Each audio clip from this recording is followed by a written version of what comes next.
Good morning, Raptor Freaks. Lexi Otts here. It's Monday morning. The Raptors beat the Charlotte Hornets.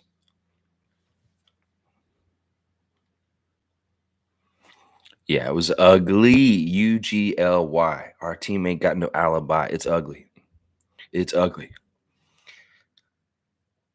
I'm going to tell you right now, we're lucky we won yesterday. I'm serious. I'm really happy we won. We needed to win. This may be the one game we can win for the rest of the season, y'all. I'm telling you right now. I don't feel good about our team going forward. We're in trouble. We're in big trouble without Scott. And I could be optimistic and lie to you guys, but I'm not going to. I'm not going to lie to you guys because I feel like y'all deserve the truth. If y'all think we're going to win most of our games for the rest of the season, y'all are crazy. We're in big trouble. That Hornets team is bad. They're bad. But, I mean, they had some weapons. I mean, I got to give credit to Brandon Miller. Brandon Miller scares the hell out of me. Like, he's really good as a rookie already. He's fundamentally good. He's a good shooter, and he means what he's doing. In some ways, Michael Jordan drafting Brandon Miller on his way out was very smart, and that he actually has a lot of Jordan in him, Brandon Miller. I can see it. So he's very scary. Brandon Miller's going to get better and better. And I'm sorry. I'm really impressed with him. I was like going in this season thinking like, I don't like this Miller guy. He's involved in some sort of murder of some young woman. And I don't know. That's just baggage. But now that I see him in real, like in the league, I'm like, okay, this guy's really good. It's just so weird. The Hornets and their baggage. All their guys are just weird. That team is just weird in general. It's just a weird team. LaMelo, Miles Bridges. It's just a weird team. It's a weird team. I don't know. In some ways, I don't enjoy the Charlotte Hornets. In some ways, I feel like they're like the last stop kind of destination in the league. Detroit and Charlotte.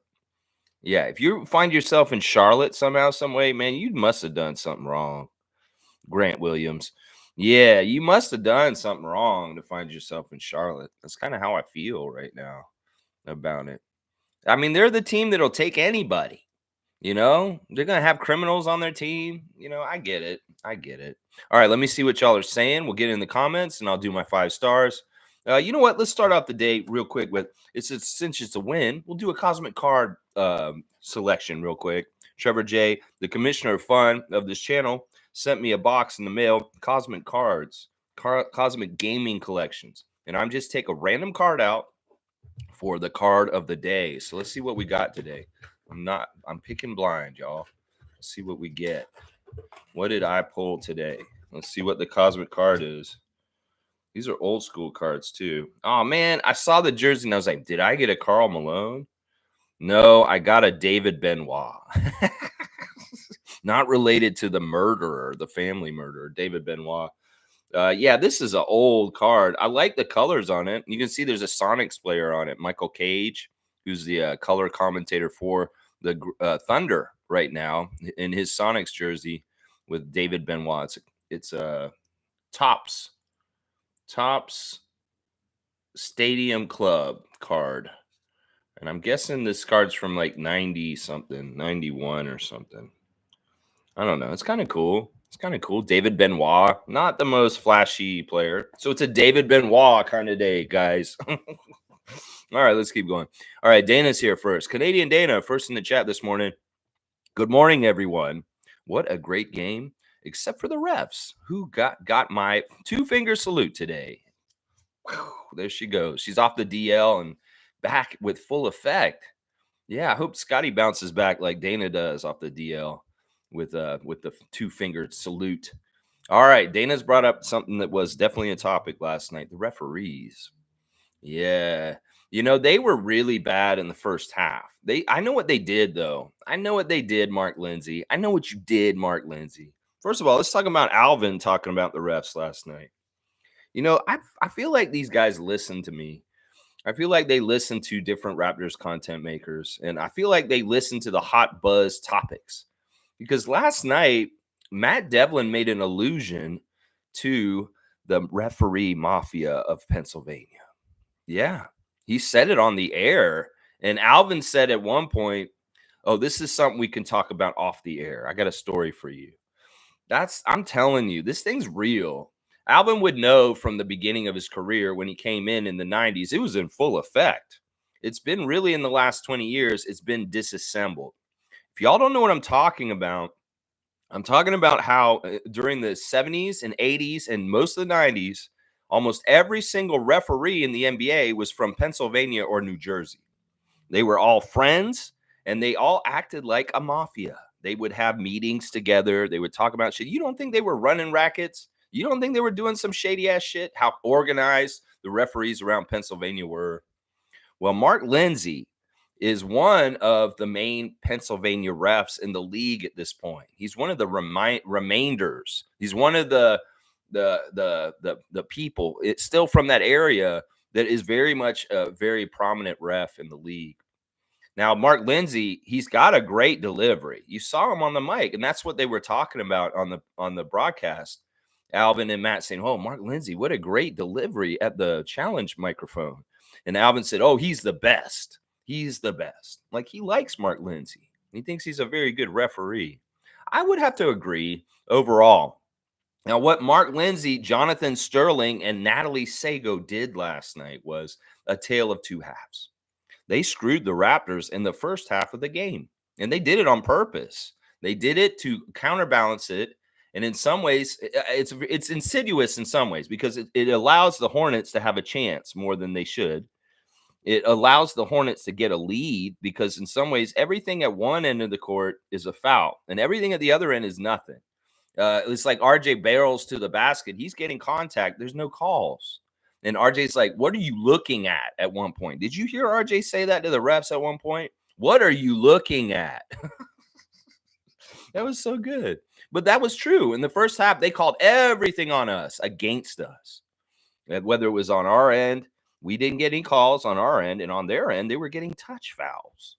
It was messed up. And Alvin and Matt were calling it out. They're saying these calls aren't very consistent on the two ends of the court. And you could tell that shit was happening. Did you hear Kelly in the second half say something like, "Hey, Mark, there's another one"? I heard Kelly say that on the mic underneath the basket during the game because he's keeping track and he's on his ass for it. That's the kind of vet I like, Kelly Olynyk, keeping tabs and score on the bad calls. And yelling it out in the middle of the game. You could hear Kelly yell at Mark Lindsay in the middle of the game last night. "Hey, Mark, there's another one." I love it. Now, everything worked out. We won. But there was a lot of screwy shit. There were definitely bad calls. Jonathan Sterling stealing a dunk from Ochai Agbaji early in the game. Agbaji had this amazing dunk, and he's like, no, there's a foul on Jakob on the other side, which was bullshit, by the way. There was no foul. Yeah, they were dirty. They were dirty. And what I say a tale of two halves, I mean, in the first half, they're going to call everything against the Raptors. And in the second half, they're going to try and balance the calls. Then the fans will be pissed at them in the first half. But in the second half of the game, where they give us more calls in our favor, then they'll like us again. They'll like them again. It's that kind of thing. It's a tale of two halves is what I'm calling it. The first half, okay, on purpose, we're going to call everything against the Raptors. But in the second half, we'll call it more down the line, maybe even favoring the Raptors slightly. And that's kind of what happened. That's kind of what happened last time. Once again, the refs are never calling fouls anymore. You know, Nurkic is complaining for the Suns. He broke the Suns franchise record for rebounds last night, 31 rebounds for Yusuf Nurkic. And after the game, he's not celebrating the accomplishment. He's complaining about the refs not putting him on the line. He's like, how the hell do I get 16 offensive rebounds and I don't go to the free throw line once? He's got a point. It's just the new way the NBA is trying to make it so that you can have some defense as well. You can foul a little bit, but we won't tell you exactly where the line is, and we will call it not totally in the consistent way. You know, yeah, it's like that's the thing that sucks about the NBA at this point. There's no hard and fast, cut and dry rules. It's very much interpretation. It's in the moment. It's I'm going to call it this time, but I'm not on this. If you're a rookie, you don't get no calls. If you're LeBron James, you get all the calls. There's all this kind of shit going on in this league right now. And one of the things right now, Joe Dumars and Adam Silver think they're doing to make the game have better defensive outcomes is just don't call fouls. It's kind of like fucked up. And we're seeing a bunch of people getting hurt right now all over the league. People getting hurt, and it's not good. It's the time of the year for that to happen. But yeah, those refs sucked last night. Natalie Sago sucked. Jonathan Sterling was absolutely horrible in the first half. He was pissing me off. I'm like, Jonathan Sterling, you trying to get on my shit list, aren't you? Husband, the husband ref. That's right. You're the husband ref. The husband ref, Jonathan Sterling, trying to get on my fucking bad side.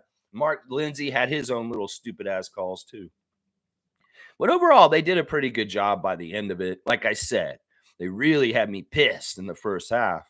Like I was thinking, these refs are going to railroad us against a lowly ass Hornets team, kick us while we're down. We're already hurting because Scotty's out. They're going to fucking railroad us with the refs too in the first half of the game. I was like, damn, they really hate the Raptors. They really, really hate us. They don't even want to give us a chance against a lowly Hornets. They're going to make the refs calls so bad in the first half. Ooh, it made me mad. Yeah, two-finger salute. And do it for me, too. And do it for extended seconds. Please, Dana. Yeah. Nacho is here. Nacho the Nacho is my guy. He was going to come and see me, actually appear on the stream with me this morning. But his brother took the car. What the hell, Nacho the brother? Nacho the Nacho brother. What are you doing taking Nacho the Nacho's car so he can't appear as a guest host on my reaction stream this morning? I was going to have a guest host this morning, but the car was not available. Oh, Nacho the brother, Nacho. Oh, well, another time, Gerald. You guys should expect Nacho the Nacho to show up again on my show and help me do this show live another time. We're going to try and make this work, Nacho, for sure. He's saying Oshai really good at defense, and the Hornets are trash. And the refs are trash for favoring the Hornets. I mean, honestly, we're about the same level as the Hornets, maybe just a little bit better. I mean, I hate saying that, but it's the truth. We do not play well. We're not playing smart. We make a lot of mistakes. There's a lot of turnovers. In some ways, if we had not looked as bad as them during the game, I would say, yeah, we're better than them. But we were making the same damn stupid ass turnovers and dumb mistakes that they were making. It's kind of crazy to see our team without Scott and just how much he does and just how steadying and just how good he is. You see he's not there. You really see how good Scott is. You really, really see how good Scott is. I thought Oshai was pretty good in his first start. Not perfect, but not bad. He's one of my 5 stars of the game, so that's a good indication. Let's see. Trevor's saying so many injuries happening around the NBA right now. Jakob getting injured. Also, Jalen Brunson injured his knee. All right, let's talk about Jakob's injury last night. And honestly, let's stop being so negative in the Facebook chat. Like, oh no, another injury, all this stuff. Just stop, please. Please, y'all. I understand. Y'all can be over dramatic in that chat. Sometimes y'all really, oh my gosh. Let's just chill. Let's just let things happen as they're going to. Now, Jakob is not going to miss any games. He's not going to miss the game tomorrow. He's not really hurt, y'all. His finger popped out. That's all. His pinky popped out. As Isaac said in our Facebook chat, he's had that happen to him in a basketball game, and it hurts. But he can pop it back in. In fact, Steph Curry and Joel Embiid both had their pinky pop out this season, and both returned to the game. Didn't even miss a game. So anybody's worried about Jakob Poeltl missing Tuesday's game against the Pelicans, don't. He's going to be playing. He's not going to miss any time. The injury he's got is not a break. It's not a sprain. It's not anything. It's just a finger popped out. He's got to pop it back in. He's good. He's good. He probably was good by the end of the game, but just for precautionary reasons, he just didn't play the second half. So nobody start talking like, oh, no, now Jakob's hurt too with Scotty. He's not. He should be playing tomorrow. If he misses tomorrow's game, well, that will be really weird to me because, honestly, people have literally had their finger dislocate, their pinky pop out, and they just pop it back in. And they go right back in the game. So this is not a real injury that Jakob has. This is just his pinky popped out. He popped it back in. He's fine. So there's nothing to worry about that. Jalen Brunson, I have no idea, though. I have no idea. He got hurt in the first minute of the game last night. Right away, he got hurt and had to go out of the game. That's not good for New York. They did win the game against Cleveland still, but I'm telling you, Mebester, don't mess with your team, bro. Your guy got hurt on the day that I kicked you out of the stream. Yeah, you got too cocky, Mebester. You got too cocky. and you see what happens. Maybe some of us got too cocky, and that's what happened to Scotty. Y'all, we need to be more mild mannered and stop being so aggressive. Maybe our guys won't get hurt. Trevor's saying IQ, RJ, Grady, Oshai, Jordan, Gary, DJ Carton, Kelly, they all contribute to this win. Big team win. When you play together, you win together. Yeah, that's true. That's true. I mean, you name pretty much everybody there. Good morning, Raptors family. Happy Monday morning. We can still say today after a great win, let's go. That's right. Let me do the 5 stars since you named a lot of them just now. My number 1 star of the game is once again RJ Barrett.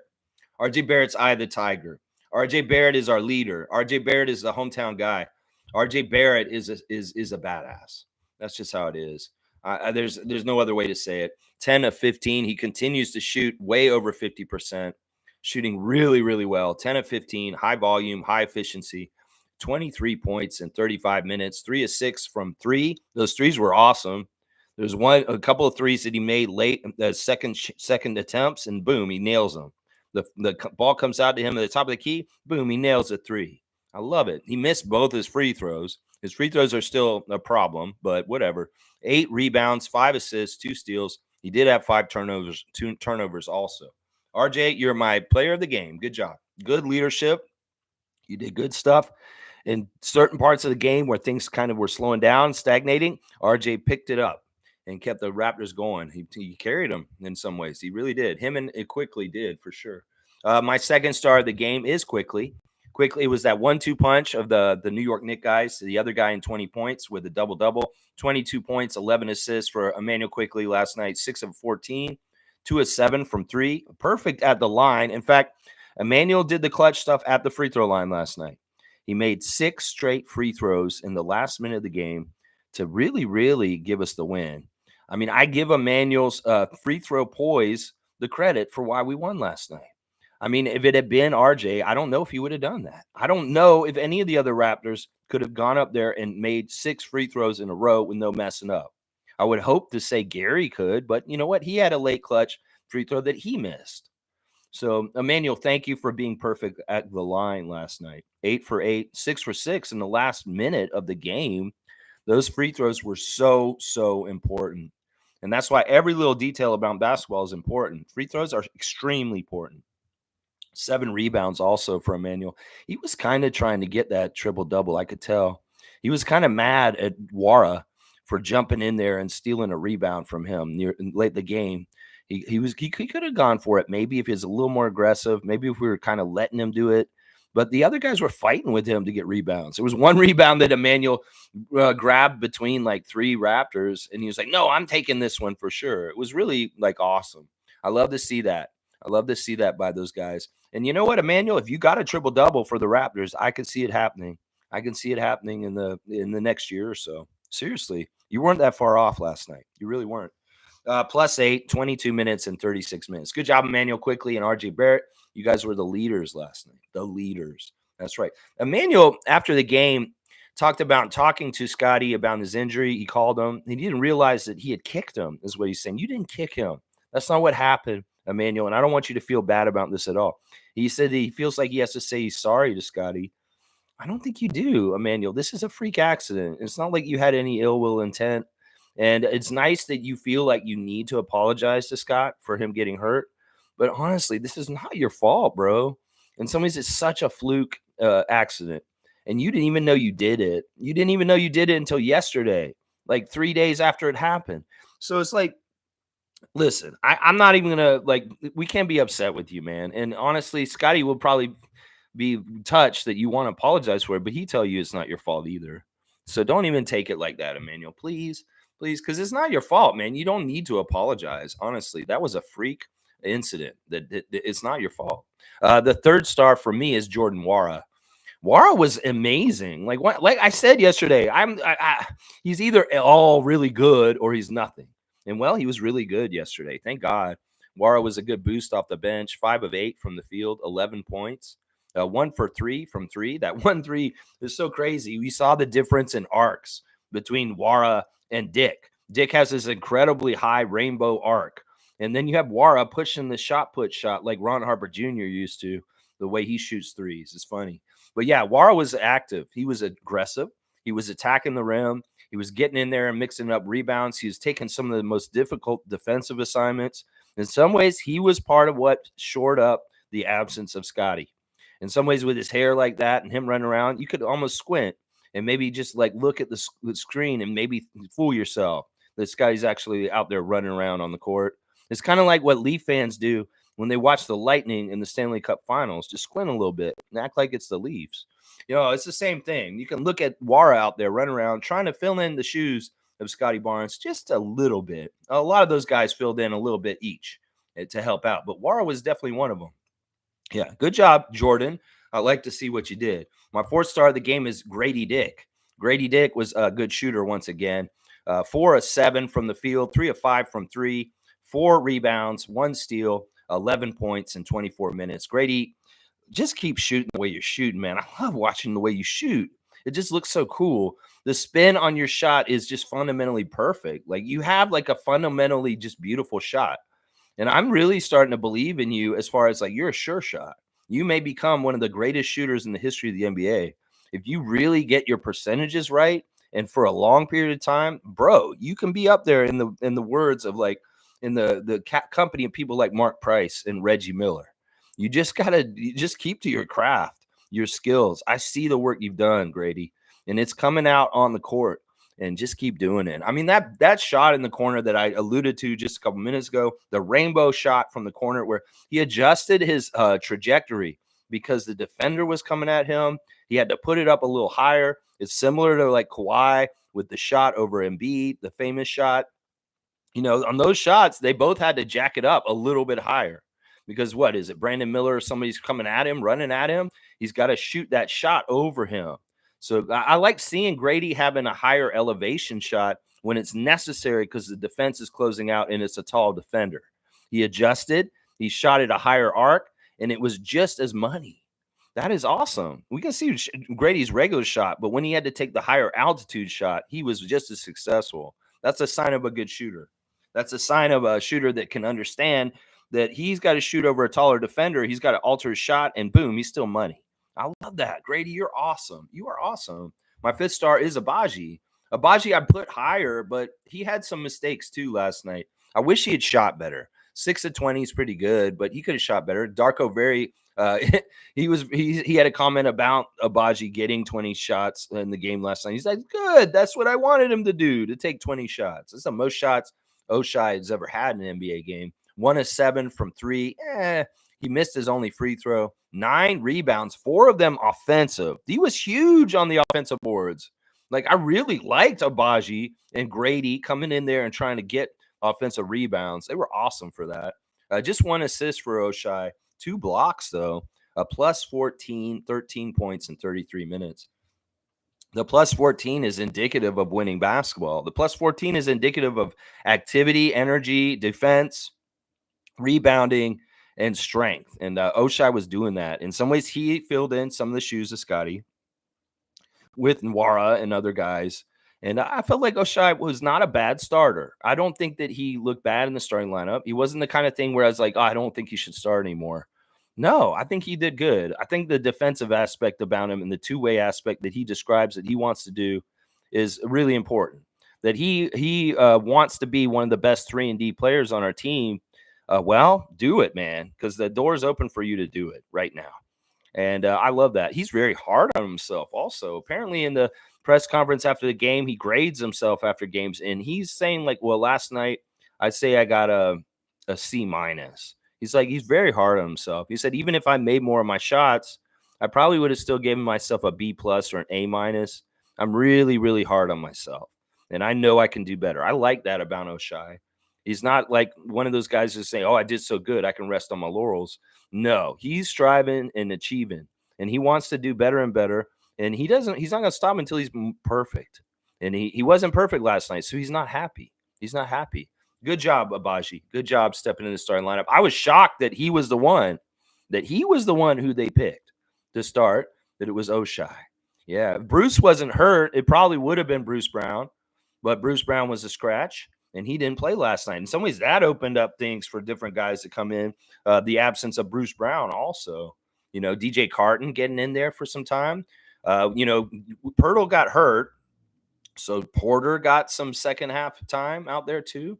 Yeah, I mean, let me look at the other guys. Pirtle was fine. He had one good first half, and then he was gone for the second half, of course. And Kelly started the second half, and then Porter came in and got some minutes. And honestly, Jonte Porter was a huge factor when he came in. We were not doing well right before Jonte came in, and then when Porter came in the second half, our offense started clicking. Like, it was weird. It was kind of like he's a good hub for passing. There was a couple of passes he threw that were really hard and expert, kind of thread the needle and getting it out from inside. Like, they converge on him, and he'd pass it out to the outside to a three-point shooter, and they hit the three. So Jonte, really good job getting 2 assists in 7 minutes, +4. Didn't score himself, but honestly, he had a very important 7 minutes where he helped turn the tide to actually help us win this game. When Jonte Porter came in the game last night, that was when we started to win, and we kept it going right up until the end and won. So good job, Jonte, with your contributions there. DJ Carton, very, very like scrappy, very much all over the place, playing team first. You know, he said that he's a very versatile player. He can do all kinds of stuff on the court, but he's just going to do what the team asks him to do on any given night. So he's not trying to get out his role. He's listening to Darko. What the team's needs are, DJ Carton's going to fit them and do what he has to do. And I'm guessing right now is be a solid backup point guard, a ball handler, assists, maybe shooting some threes, and very good defense. That's the line. That's what the wish list of Coach Rajakovic is for DJ Carton right now. Good job, Kelly Olynyk. Scrappy, ugly game. Scrappy, ugly game. In some ways, Kelly was as ugly as this game. Is like the epitome of the game being ugly. Well, Kelly is the ugly player in the ugly game. And in some ways, I don't care about Kelly having an ugly game. In some ways, I respect it and I love it. But yeah, ugly. 0 for 4, 0 for 2 from 3, 4 for 4 at the free throw line, only 4 points, but 4 rebounds, 4 assists, 2 steals, 2 blocks, stat stuffing, if not scoring, being a nuisance, using his smarts, being a veteran, being a leader, all kinds of good stuff. Kelly definitely was part of what stepped into Scott's shoes to help fill in the void. And then finally, I'll talk about Gary last. Gary is so frustrating. Now, there were some things that Gary did. He stepped up really big at certain times. He did shoot 50% from 3, which was awesome. 3 of 6. But once again, 2 of 6 of 13, better shooting overall. But still, man, it's so maddening with him. He has boneheaded turnovers. He misses a late free throw. He's missing half his open shots, and it's just really driving me nuts because he's really open and he misses. It just drives me crazy. 5 rebounds, though, is good, and 3 steals is fantastic. Gary, honorable mention, 17 points in 34 minutes. But honestly, man, I need you to play better, Gary. Golly, I need you to play better. Really weird that Chris did not get in the game last night. It is what it is. It is what it is. Him and McDaniels and Temple, they're the old guard, old vets now. Now that Otto Porter, and Thad Young have moved on, well, Boucher and Jalen, you guys are in their spots now. And then, of course, Javon Freeman Liberty didn't get in either. Yeah, just good job by the Raptors taking care of business and winning. Winning that game. There's my 5 stars. Yeah. David's saying, phrase of the day, good riddance, a welcome loss or departure. David's previous definition, fond memories of a person who left. All right, David's alluding to some texts he sent me yesterday. We found out last night that Teresa Resch has left the Raptors. This is kind of shocking. I did not realize that this happened until yesterday. Lindsey Dunn tweeting it. It's not a bad thing. It's an amicable departure. It's not upset or anything. Apparently, she has a new opportunity in life for her career, and she wants to take it. And it was all worked out. They had a going away party for her on Friday.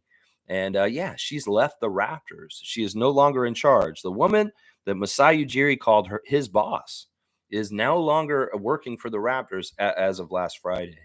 And I feel like this is a big loss because honestly, Teresa Resch, and I've talked about this on our channel before, we've done a Share the Love Club for her. She's the driving force behind our team that makes it so badass and excellent in some ways. If we did what we did in Tampa, she was the MVP. I'm going to tell you that right now. I know for a fact that all the arrangements, all the things we had to do to scramble to do what we needed to do for the Tampa season was directed by her. That she was the one who made sure that everything that happened during our displacement season went smoothly, and that everything we needed was there. Teresa Resch. A lot of the great things about the Raptors organization are from her. She's the source. So it's disappointing to hear that she's gone, that she's left the organization, but I wish her well. I'm sure whatever the opportunity, she's going to do fantastic, and it's going to be really good. I have a feeling, I've heard that she's not leaving Toronto. So the opportunity is not sports related. I think it's something in the city and some other field. So I don't think there's any, like I said, bad feelings. As David texted me last night, he said, "Good riddance to Teresa Resch." I'm like, why did you say that? I'm like, what? Who are you, Ed Rogers the third? I could tell, like, if you say good riddance to someone, you're glad they're gone. It means good. We're ridding us of them. That's what that means, David. And when he texted that, I was like, what did you have against Teresa Resch? Like, what did she do to you, David? What did she do to you? Why did you say good riddance to her? It didn't make any sense. And then he looked it up and he said, oh, that's bad. Good riddance is not a good thing. It means a welcomed loss or departure. And David's like, what? Fond memories of a person who left? That's what I thought it was. And then David's telling me in the text, he blames Green Day for this. Green Day's lyrics and his songs. They say good riddance in it. He thought that was a good thing. No. I'm going to tell you right now. American Idiot, all those other Dookie, all those other albums, they're sarcastic and usually being snarky little assholes. So when they say something happy and singy, when they're singing Green Day, and they say good riddance to you, that's not a happy thing. They're like, fuck you, we're glad you're gone. So I don't know what the song is in particular where you got mixed up with the word riddance in a Green Day album, but it's not a good thing. When you send me that, I'm like, what did she do to David? Like, why does he hate her? Why would he say good riddance, Teresa Resch? That doesn't make any sense. And I was like, David, we love Teresa. Teresa's amazing. Teresa's a Raptor legend. And real ones will always celebrate and talk about her. She may not be in the spotlight. She may not be as well known as Bobby Webster or Masai Ujiri, but her impact and her work for the Raptors in the last 10 years will never be forgotten by a person like me. In fact, we'll bring her up from time to time and celebrate her still. We will. I trust me. Trust me. You know, I got my birthday list together, guys. I actually made the birthday list this weekend. But you know what's funny? A lot of people have hidden their birthdays. They don't want us to know their birthdays. Matt Devlin is one of them. Larry Tannenbaum is one of them. It's very hard to find their birthdays online. They don't have them legally exposed. They don't have them exposed. So let me see. I got my birthday calendar. I just made it. Guys, I want to say a happy birthday to former Raptor and Ohio State standout, Jared Sullinger. It is Jared Sullinger's birthday today, guys. He's born in 1992. So what is he? He's 32 now? No, that's not right. Is that right? 32? No, wait. Let's see. He's born in 92. So he would be 20 in... Yeah, he's 32. Jared Sullinger's only 32. He should be still in the league, right? Well, happy birthday to former Raptor Jared Sullinger. I got my birthday calendar ready, and I've got every single player who ever played for the Raptors is on my birthday calendar, including assistant coaches and coaches. I've got them on here too. And I say we got some birthdays coming up this week. I'll tell you about them on the days when they happen. But yeah, today's Jared Sullinger's birthday. I went ahead and did that project the other day. I was like, screw this. I'm going to make the birthday calendar so I know whose birthday it is, and I can go check it every day. And that's just improvements of this channel. Yeah, David, good riddance is not good. And when you said that, I thought you were Ed Rogers III. You know, he probably hated Teresa. That's something that Ed Rogers would say. Good riddance to Teresa Resch. She's been good for this company, and everybody loves her, and she's been making this a success. Damn it, I don't want it to be a success. Get her the fuck out of here. That's kind of how Ed Rogers would be about it, I'm sure. David's missed text. You know, I wasn't even going to bring up what you did, David, but you brought it up in the chat. So I will talk about it. So people know what you mean when you say good riddance and your definitions. Yeah. Tom saying Teresa's going to continue on like the boss she is. We, the North, we're lucky to have had her on our staff. I just know she will excel in whatever and wherever she goes. Boom goes a dynamite. Tom Duke, speaking the gospel. Speaking the truth, this is exactly right. I believe Teresa Resch is a badass, and whatever she does next, which she's getting into next, she is exactly going to be a success. You're exactly right, Tom. We wish her well. We love you, Teresa. We understand. The real ones, the Raptor Freak family, we understand your impact and your contributions to the Raptors in the last 10 years. and the part you had in our championship. So you will always be loved, Teresa. The real ones know your name. The real ones will always speak highly of you. The other people that don't know, the casuals, the people that just don't ever know who you even existed, well, they can go on and be that way. We will remember you. We will remember you. You will be in a name just like Tim Lewicki that we will always celebrate and love. Trust me. Yeah. Good morning to you, Tom Duke. Good job, Raptors. Woo! We won, baby. Have a great week, y'all. Yeah. Let's see how it goes. Pelicans tomorrow. I'll have the preview. New Orleans Pelicans at Toronto Raptors, Scotiabank Arena.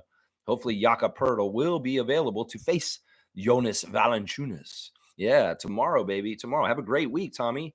Let's see. Mo's here. Good morning to the superfan, Monique Lawrence. And what is she saying to me today? Great win. Shouldn't have been that close, though. Good morning, Raptor Freak family. Randy, very positive about the play-in. All right, go on, fire truck. Go on and save some person. Come on now. You don't have to keep doing your little whoop, whoop by my window. All right, now. Randy was very positive about the play-in. Stars of the game, IQ, RJ, Oshai, Jordan, and Grady, etc. Did it without Scotty. Impressive. No, I'm going to disagree with you, Mo. You think it shouldn't have been that close? Oh, my gosh. I'm just lucky. We're lucky we won, honestly. We're lucky we won, Monique. I told y'all this one going to be a cakewalk. We're going to kick their ass. No, nothing's going to be easy without Scott. And we can't just expect, we should have won by more. No, we're lucky. We're lucky we won. We made just as many mistakes as they did. We did not play well for most of the game. I'm not very happy with the game last night. I am happy that we won, but I'm very scared. I am. As much as Randy is positive, I am not. I am not. Randy Urban, you must be seeing something that I am not seeing. I don't think there's any way we're going to make the play-in, Mo. And you know I'm a positive Raptors fan, and I'm always trying to look at the positivity of things.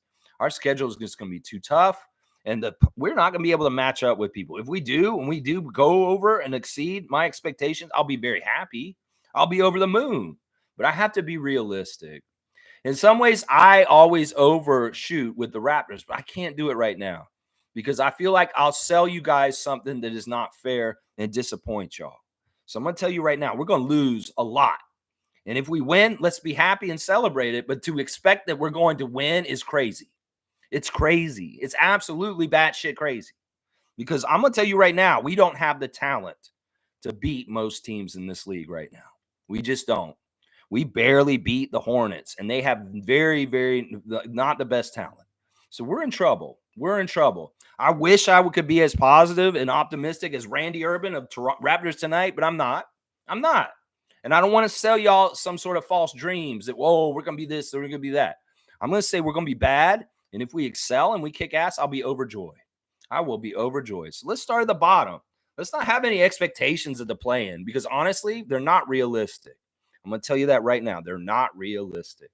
In some ways, we're probably going to lose, and it would be great for us because it'll be good for our draft pick. So as much as Randy thinks we're going to go to the play-in, I think he's crazy. I think he's absolutely crazy right now to say that he thinks that we're going to make the play-in. Nah, we'll see. All right. When we go out west this week, if we win half of the games or most of the games, like if we win most of the games on this trip, I'll say, all right, yeah, we're going to go to the play-in.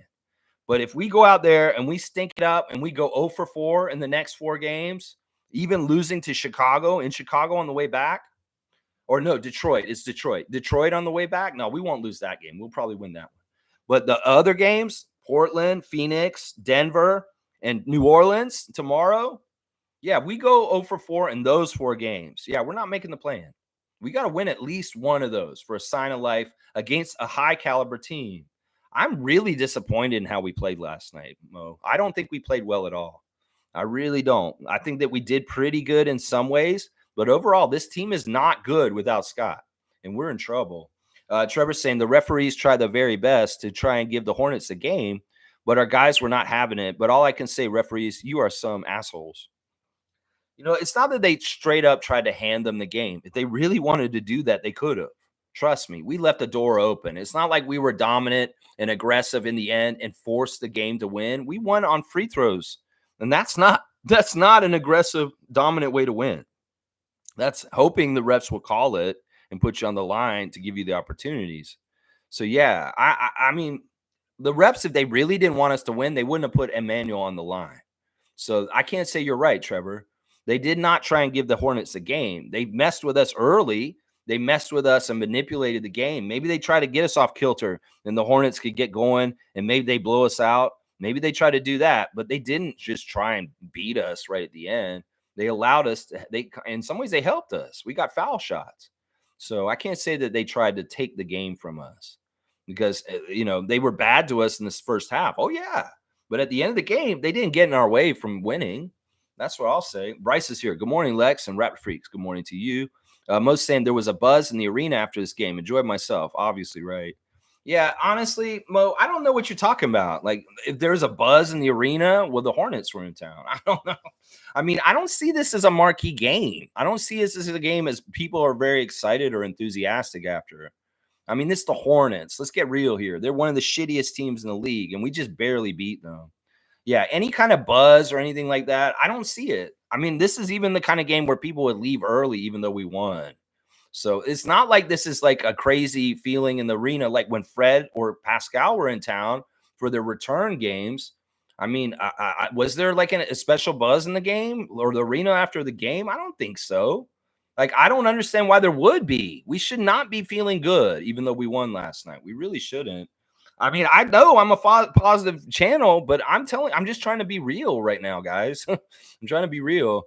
Fiercely saying, good morning, fam, and happy Monday. We got the win despite playing 5 against 8. Refs were on some BS, but we were on a mission to prove doubters wrong. We can win without Scotty. Yeah, I don't totally believe that. I know. I'm the negative one today. Yeah, if we play like this against New Orleans, we're going to get routed. Seriously. We played the same way we played last night against the New Orleans Pelicans. So undisciplined, very much a lot of turnovers and mistakes, losing the ball in dumbass ways. Yeah, we're going to lose. We're going to lose most of our games. We play the way we played last night. We're just lucky we played the Hornets last night. I'm going to say that. If we had played almost any of the other 30 teams, other than maybe Detroit, Wizards, and Hornets, we would have lost last night. We played any of the other teams in the NBA, other than the Hornets, the Wizards, or the Pistons. We lost last night the way we played last night. I'm just saying, y'all. Last night in some ways was good because we won, and I got to see how we are without Scott, but I was not happy with how I saw the way we looked in some ways either. I'm just being realistic here, guys. I'm trying to be realistic. The refs were against us in the first half, and later in the game was fine. Michael's here. Good to see Michael Motley. Good morning, Lex. Good morning to you, Michael. I hope you're having a great Monday, a great start to your week. Raptors won. That's a good thing. Fiercely saying, hoping Jakob won't be out for long. He's not going to be out. He's not going to be out. Jakob is not going to miss a single damn game. Watch. They pop that finger back in. He's going. He didn't break anything. He didn't sprain anything. There's no injury other than his finger came out the joint. Pop it back in. Go to the game tomorrow. Yeah, he's not going to be out. David's saying Michael Motley, Milbester. No, come on. All right, listen, David, if there's new people in here, I don't want you singling them out or making anything special. In some ways, I tell people not to crosstalk with people. Michael is a totally different person. Michael's been here with Milbester, so they're separated. In some ways, listen, I don't want you targeting anybody in this channel. If you had to block Milbester because you didn't want to say things to him that you thought would be out of pocket, well, in some ways, just don't talk directly to people in the chat if you don't have to. In some ways, Michael is just a new person in this chat, and I don't want you like turning everybody off by being a little bit of a pit bull, David. So yeah, you don't need to do this. You don't need to be overprotective for this channel. I can handle things here. And Michael is Michael. Michael is not Milbester. So don't even start this kind of shit. Seriously, David. Seriously, don't do it. Don't do it. Most saying IQ growing into his role. Maybe a little bit. Yeah, I'd like to see a triple double. IQ is straight fire. I like that, Fiercey. Many guys stepped up. It was really nice to watch. Yeah. I would say Jordan, Oshai, Emmanuel, and RJ. Yeah, they and Kelly. They kind of all stepped up in some of the stuff that was missing from Scotty, but it's definitely not the same. Emmanuel talking about replacing Scotty last night. And it's like, you just can't do it. He just does so many things for the team. It's just not an easy to replace player, Scotty Barnes. So it is what it is. Let's see. Fiercely saying, I'm currently on March break at a fancy cottage with childhood friends and kids. We're 43 people. I'm not used to all the noise. That sounds like an event. That sounds like a wild event. That's a lot of people. 43, Siakam. Well, have fun, Fiercey. Have fun for sure. Most saying, thinking of you, Yak. Yeah, he said even like after the game, like y'all got to understand the severity of this is not anything. Just because he missed the rest of the game, everybody freaked out, and I'm like, if it's just his finger just popped out, that's not a big deal, y'all. Let's not overreact. I'm really like we're touchy about injuries, partly because of Scott right now, and I am, but honestly, this is not a big deal. Jakob's going to be fine, y'all. He's going to show up and play tomorrow, just so you know. Fiercely saying, "Have a great day, fam. Just want to say hi. Let's go." All right, Fiercely, have fun at your event with at the cottage with everybody. That sounds like a lot of fun for sure. On March break, yeah, it is March. David's saying, "Oh man, I would lose my mind. I think it's too much going on, David. A lot of kids, a lot of running around." Cool Cat saying, "Good morning, Raptor Free Crew. We got a dub. Thankful. I'm grateful. Bummer we lost Scotty and now Jakob. We have not lost Jakob. Y'all are jumping the gun. Seriously, y'all really are. Seriously, this is not the kind of injury where anybody misses time. The fact that he missed the second half was completely precautionary. In fact, he probably could have came back and played last night if they just popped his finger in at halftime. It could be that the Raptors wanted an extended look with Jonte Porter or somebody instead. And it was like, yeah, you know what? Just take the rest of the night off, Jakob. We're just not even going to trust. We're not going to mess with it. We don't want you to get further hurt. So just take the rest of the night off. It's a dislocated finger, y'all. Do you guys understand the injury? It's not a break. It's not a sprain. It's a dislocated finger. You can just locate it back. In some ways, it's like somebody pops their shoulder back in. That's the same damn shit, except it's just your pinky. It's just your pinky. If you can pop your shoulder in and out, you know people like that? That's gross. Oh, I just popped my shoulder out. Ooh, I'm going to pop it back in. Do they get hurt? Do they miss it? No. And it's just a pinky. So let's not overreact to Jakob and say, oh my gosh, now we've lost Jakob. Let's not do this. Seriously, because that's not true. He's going to be fine. It's a dislocated pinky. You can pop it back in. Isaac Campbell told us about it last night in the Facebook chat because it happened to him in a basketball game. You guys are overreacting. Nako's saying Brandon Miller was the team. He's definitely the number one guy. He's definitely their best scorer. He's definitely the most eye of the tiger. He's definitely the most competitive. Miles Bridges kind of dropped the ball. He didn't play very big in this game. I was shocked that Miles was in Canada, first of all.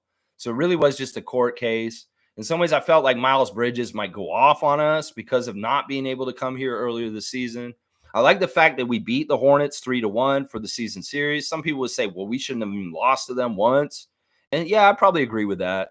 The one time we lost to them, we probably shouldn't have lost to them. Grant Williams was a little fucker. Yeah, you saw Grant Williams and why I don't like him. I don't think anybody likes him at this point. I think that, Grant Williams was only liked because he was a Celtic, and the Celtics fans liked him because he did asshole shit for them. When his act got tired and they shipped him out to Dallas, Dallas got him, and they were like, yeah, this guy's an asshole. Like, I don't even like this guy. Why is he on our team? Oh, he's really good on Boston, what he did. Yeah, but we don't like him. Let's trade him to Charlotte. And boom, now he's on there. Now he's just an asshole on Charlotte, falling around, being a bully, talking shit, being overweight, doughboy looking motherfucker. Yeah, in some ways, it's sad. It's sad because, Grant Williams, I know you're in the player union. You're kind of like in leadership. You're kind of a big to-do, like a Garrett Temple. But you're an asshole. And I think a lot of people in this league don't really like you. And like I said earlier, if you find yourself on Charlotte, that may be the last stop. That's what I'm saying. Malachi Flynn, last stop, Detroit. Grant Williams, last stop, Charlotte. And if you don't make it work there, well, you may not be in the league very much longer, is what I'm saying. Yeah, Miles Bridges dropped the ball. It's funny. Miles Bridges started to get going in the second half. And Alvin and Matt said, it's like, why are they going away from Miles Bridges? He started to get the hot hand, and they're not using him anymore. What's that about? That's weird. What Bridges is starting to get going, and then they go away from him. Thank you. You didn't have to get him playing. I'm glad you didn't do that. He's good. Misic, very interesting to see the 30-year-old rookie from Serbia out there. Of course, Darko had nice things to say about him before the game, saying that he believes in him making an NBA career for himself at 30 as a rookie on the Charlotte Hornets. I don't know. I mean, I get it. He looks really talented. He looks like he's a good passer. He looks like he's got some moves near the basket. Some of it doesn't translate. I'm going to say that right now. Some of the stuff that he does in Europe does not translate to the NBA. And then also, Darko, you're so optimistic about this guy, but honestly, he was kind of a mess for them. He was losing the ball a lot, that's for sure. He had 4 turnovers. Grant had 6, 10 turnovers between the two of them. Yeah. Yeah, I wasn't that impressed with Misic, the 30-year-old rookie for them. It is what it is. Trey Mann, interesting out there himself. He wasn't playing that great either. Thor was really good off the bench. He was active and being a pest. Bertans came in and bombed some threes late. He was kind of being scary at the end there because he is a real 3-point threat. So yeah, the Hornets were an interesting team, a weird team on the other side, that's for sure. Yeah, Miles Bridges, they really messed up by not using him. They really messed up. That's kind of on Steve Clifford for not fucking calling Miles Bridges' number. David saying, I don't think it was nearly that bad. They need to develop without Scotty. It's the first minutes most have had with one another. I like the game. It was sloppy. Yeah, it was so sloppy. That's why I'm down on it. They did not play ethical basketball. They made so many mistakes. They make those kind of mistakes against teams like Boston, Philadelphia, the other teams in the league. They're going to get their ass beat. I'm telling you, in some ways, you cannot play as bad as they did against most of the teams in the league. You really can't. Tom saying everyone's new, but I kept being surprised with the crazy lineups we had out there. You know, there was at one point in the second half where I was like looking at the lineup out there, and I was like, I never envisioned that the Raptors would have this lineup at the beginning of the season, obviously, because none of these guys were on the team. And I was like, it's DJ Carton, Grady Dick, Jordan Wara, Kelly Olynyk, and Oshai Abaji. And I'm like, this doesn't even look like the Raptors team anywhere like what the Raptors team was at this time last year, let alone like even 3 months ago. This team doesn't look like anything that we were familiar with. It just looks so different and so weird with so many new faces out there. It's like, you know, at least with Scotty or Gary out there, it's like, okay, these are faces that have been around for a couple years. But no, they're not playing Chris. And Gary was not in the game at that time. Scotty's not playing.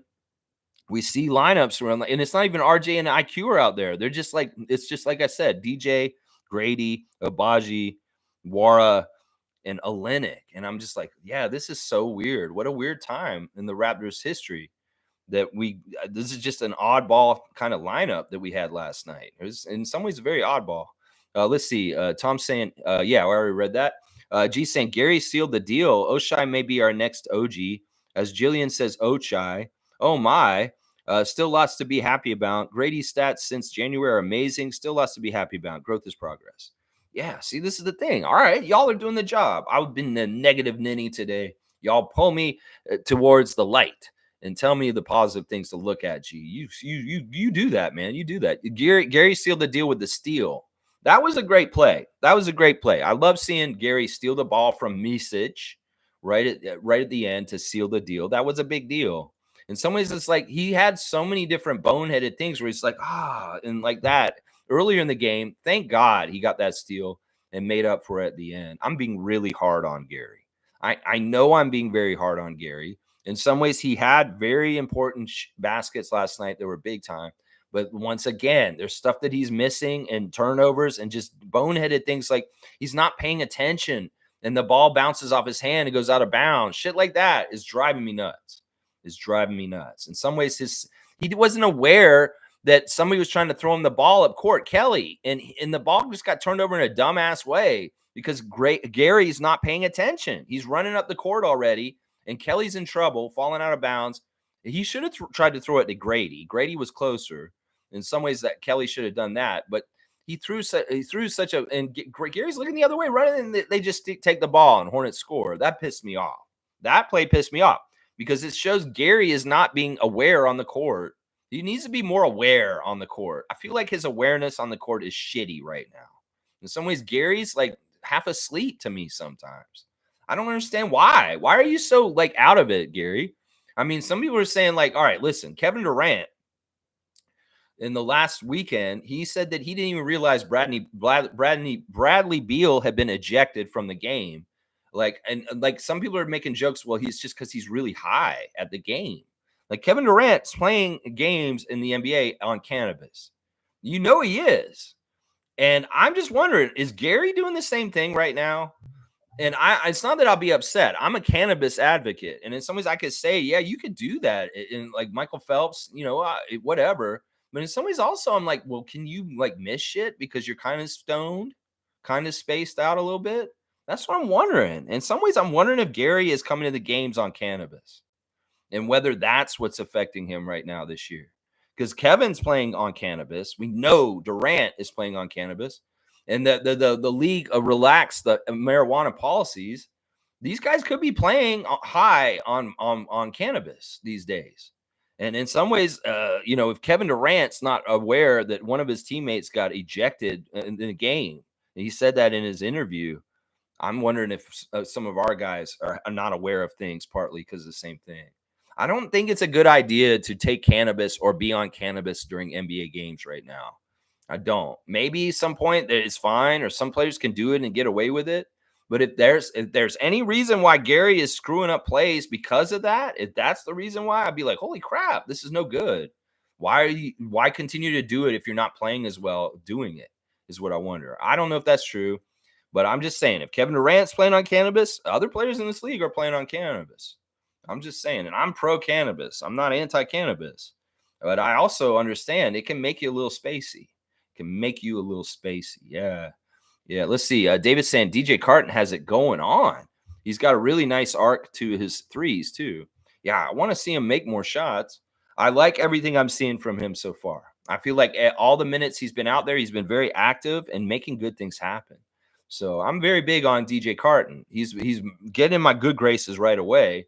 Some of those other guys are up and down. Baji, I'm liking him more and more for sure. But there are still times where I'm like, he annoys me.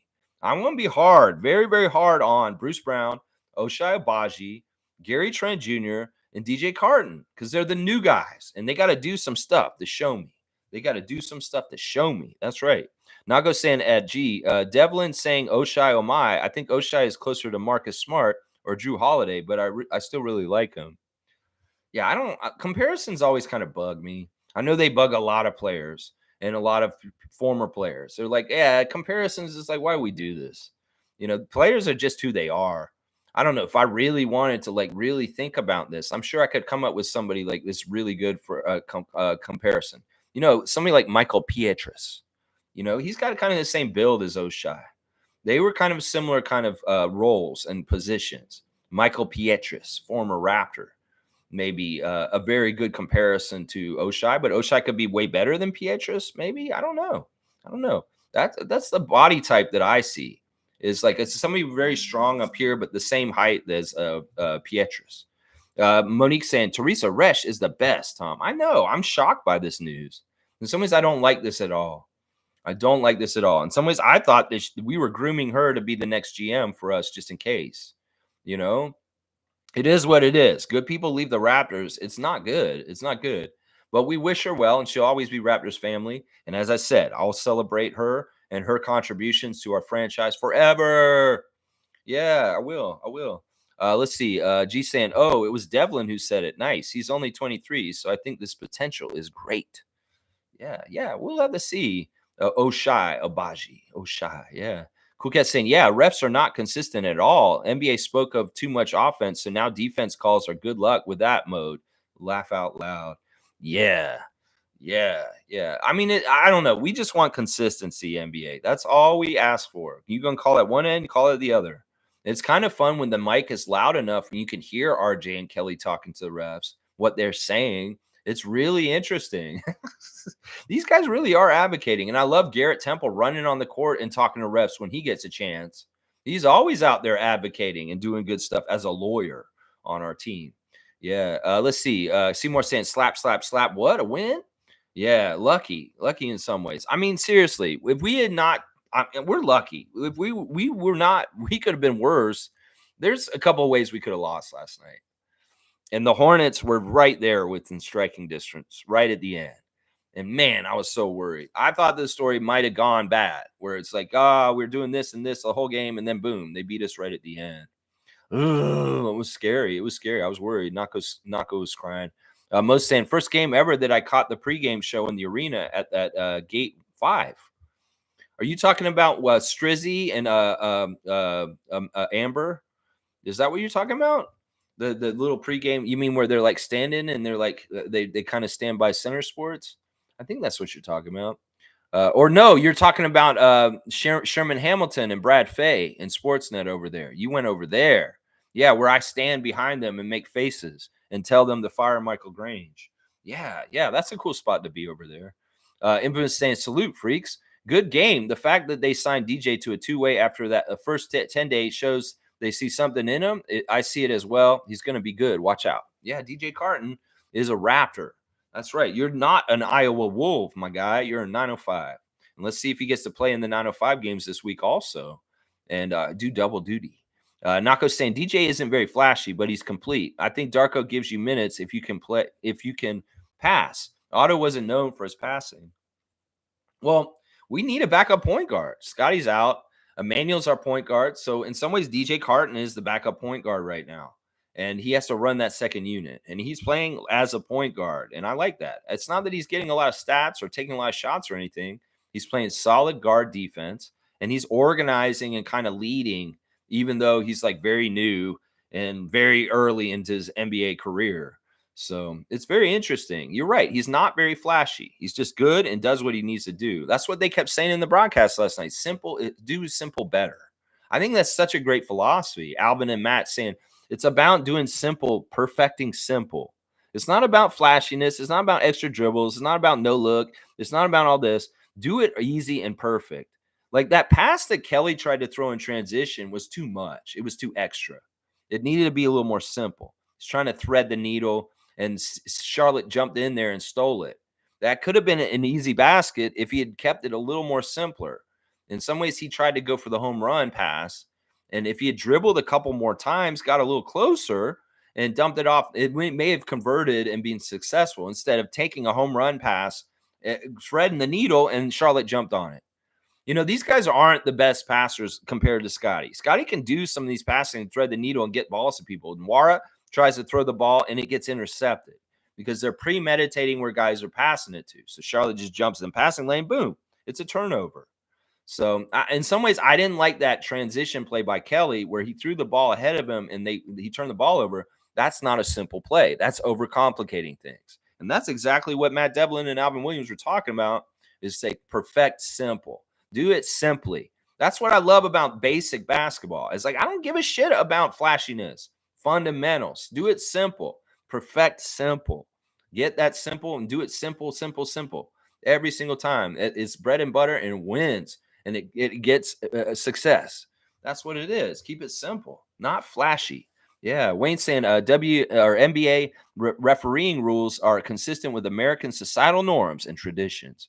Don't expect to be treated fairly. One has to work really smart, take your triumphs, learn from mishaps, and move on. Yeah, I mean, Wayne, this is a great analogy. I think it's pretty on point. I mean, in some ways, it's so deep what you're saying, but I think you're right. I think you're right. Don't expect to be treated fairly. People will be getting a favoritism. You're not going to get credit. You may get ignored. Just bust your ass. And if you do get shafted, you better not whine and cry about it because it'll get worse for you if you continue to whine and cry about it because the games keep going and they're scoring a basket while you're complaining to the ref. So I feel like the Raptors have a good balance of understanding this at this point. I mean, they're doing the right times when to advocate with the referees where it's not distracting and taken away from our defense. You know, we often see when they're coming to talk to them in dead ball situations. If the ball is live, they should just be playing and keeping their head on the ball and moving around and getting around for sure. Yeah. That comment's very interesting, Wayne. You know what? I'm going to give you a dunk for it. I'm going to give you a dunk for it because I do feel like there is some truth to what you're saying there. And it's an interesting analogy for sure. That it's just like the society. It's society. Let's see. Seymour saying, kick more rivals out, Lex, if that was the outcome. Sorry, not sorry for Brunson. Kick more rivals out, Lex, if that's the outcome. Yeah, he likes what happened yesterday. Okay. I'm sad about Milbester, but in some ways, like I said, this is a Raptors channel. Homeboy was trying to make this a Knicks channel. No, we ain't doing that, Milbester. It is what it is. Click's here. Click is back. Original Raptor freak from the beginning. He comes back and checks on us every once in a while. Old Click. Good to see Click. IQ is everything I wanted in a point guard for this team. He's a real threat on offense. There you go, Click. I'm going to give you a dunk just for showing up out of the woodwork all of a sudden. We like Click. Yeah, I like IQ too. I mean, we had a wish list in the last couple of years of kind of like wanting a point guard like Maxey, somebody who could keep up with Maxey. Well, we got it. We got it. It's like they're listening to us. We say, well, it would be great if we had Kelly Olynyk on our team. Boom, Bobby's listening. and he got a Kelly Olynyk. So IQ was definitely a name that people had talked about around Raptors circles. I mean, we said his name on this chat the week we traded to get him. Like on the Wednesday, we mentioned, yeah, we'll take IQ, and boom, he was on our team all of a sudden. Yeah, I like IQ a lot too, and I'm excited to see his progress. And well, listen, if he steps up and makes himself more of a superstar in the absence of Scotty, then I will start believing us more to get to play in. But it really is that IQ's going from a bench point guard to not just a starting point guard, but maybe even like a guy who has to carry our team. That's a lot to ask for a young player. And in some ways, I think he could be successful and do it. It's just I'm not gonna be like for sure he's gonna do it, but I just hope he does. If he keeps the same consistency that he's playing at right now and he doesn't raise up his game anymore, that might be fine. But if he could, that would be fantastic. If he could level up and show that he could be like a number one a guy on the team and just kill it. I think that RJ was really the number one guy yesterday still. I think that in some ways, in Scott's absence, Scott, the next man up to be the leader of the team is RJ, but it is cloudy. It could be Emmanuel. It could be Emmanuel, and it depends on how he's feeling that night and how he's shooting.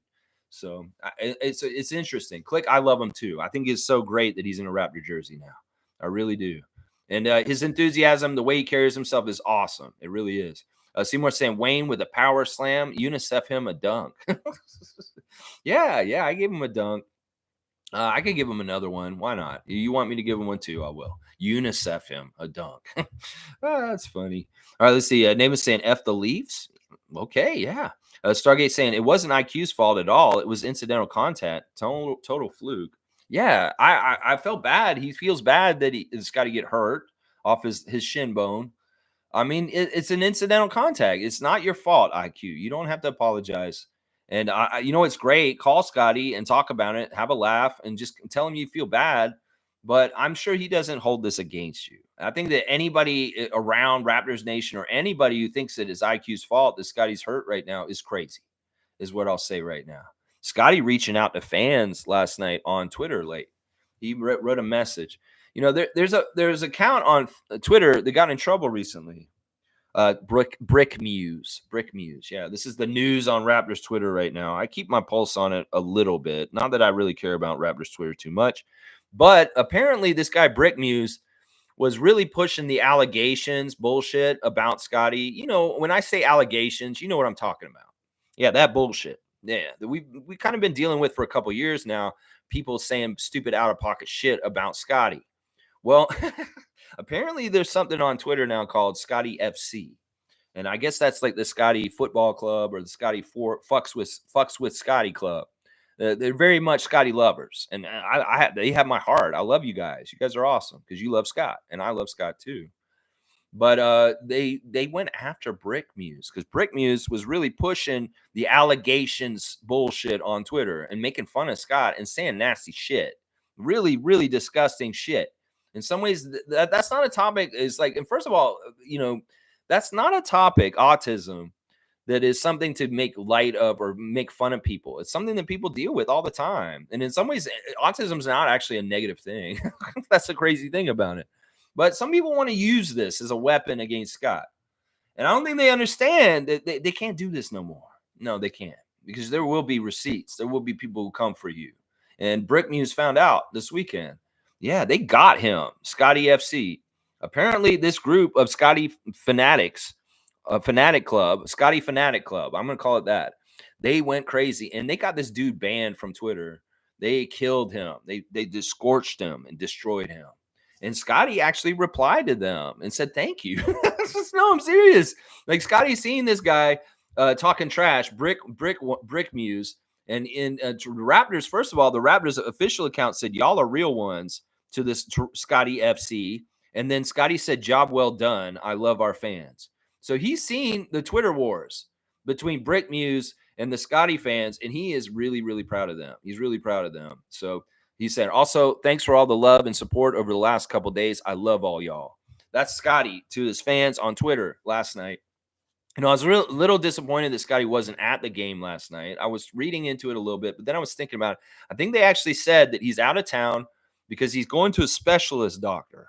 And that was part of the reason why he wasn't at the game last night. Is he's not physically in Toronto. He wasn't in the building or anywhere near the team. I would tell you right now that if Scotty was in Toronto, he'd be at the game. And I'm pretty sure he had to fly, like, Siakam or somebody, I think Koloko had to fly to California to see a specialist to see about his blood clots. So it could very well be that Scotty is out of town to see a specialist for his hand. And that's why he wasn't at the arena last night. Now, I want to make sure I see him on Tuesday. I want to see him on Tuesday. Scott, man, just because you're hurt and you're not playing anymore, you need to be there on the bench. You need to be there supporting your team. You need to be there feeling the feelings of what the team's going through in the moment, even if you're not playing. In some ways, it's like, they had an experience last night against Charlotte, and you were not there present to feel it with them. So, and I know that it was probably because, like I said, you were on the road getting a appointment with a specialist on your hand. But we need you to return. Now, Darko in the press conference yesterday made it sound like Scotty is not going to be around the team for the rest of the season. And I'm like, what? Is he just going to like heal and be away? And sometimes I don't like that. You see LaMelo Ball running around with the Hornets. You see other players that are hurt around the team. Now, Scott, I want to see you show up. You need to be around the team and staying in touch and staying working with everything. Do not disassociate or move yourself away from the team. Your proximity towards with the teams needs to be here, around them, feeling the feelings, going the ups and downs with them. So please return as soon as possible and be at the games. If it's some sort of weird thing where your absence is the whole rest of the season, I'm going to be like, what the fuck is going on with Scott? But I love that you're showing love to the fans for standing up for you on Twitter. But yeah, be present. Be present. And I know you're probably not because you're traveling to see a specialist. A specialist. Yeah, good stuff on Twitter with Scotty FC champions. Champions of Twitter, Scotty FC. You go, Scotty FC. Yeah. So it's kind of cool. Let's see. Davis saying Grady is number 1 in the NBA since January the 1st, 2024 on corner threes on more than 25 attempts. Yeah. Yeah, we saw Grady take a shot at the top of the key in transition. It looked really bad. I'm like, man, that's not your spot. Your spot's in the corner, Grady. We know your spot's in the corner. Now, at the top of the key in transition, you start making those over time, I'm sure. But yeah, that one shot was ugly. When he took that one shot at the top of the key, I was like, oh, that's ugly. But he's going to get that spot too eventually. But the corner is his bread and butter. That's for sure. That's right. Seymour saying, when I said save the bag for Grady, that's what you meant? You want to pay Grady because that man can shoot. All right. Dana saying, haha, Matty D, Dick from downtown killed me. Dick from downtown. Phrasing, Matt. Phrasing. Dick from downtown. Some people go downtown for Dick. That's right. Stargate saying, I have no issue with the game of hockey as a sport. I respect all sports. However, it's these SWS, alt-right hockey fans who can F right off. I'm with you on this. And I think that's a good distinction. Yeah, alt-right hockey fans that are, yeah, it's weird. Sports fans that are like this, they come up to you and they kind of say things. He's a white guy and he'll have a beard or something. He'll be kind of like, yeah, I love baseball, I love football, and I love hockey. Okay. All right. Oh, no, I can't stand basketball. Basketball sucks, but I love baseball and hockey. Yeah, yeah. These guys, I know you're talking about. Jimmy's here. Good to see Jimmy Pope. The Pope of Positivity really likes Oshai. Oshai's pretty cool. He's, look, he's in the press conference. He's wearing a different MLS jersey, and fans are freaking out. Why isn't he wearing TFC? Why isn't he wearing TFC? What is this? Why are you wearing another Major League Soccer jersey in the press conference? Well, he said at the end of the press conference is my agency just gave me this jersey. This doesn't mean anything. I don't even follow this. So everybody's getting bent out of shape about Abaji's jersey in the post-game press conference. Just chill. Seriously. He has no allegiance to any team in MLSE. We can't be like this. And Precious wore a Yankees hat all the time, and y'all weren't freaking out about Precious being a New York Yankees fan over a Blue Jays fan. Just stop. Just stop. In some ways, just because we play for Toronto doesn't mean we have to support all the other Toronto teams. Seriously.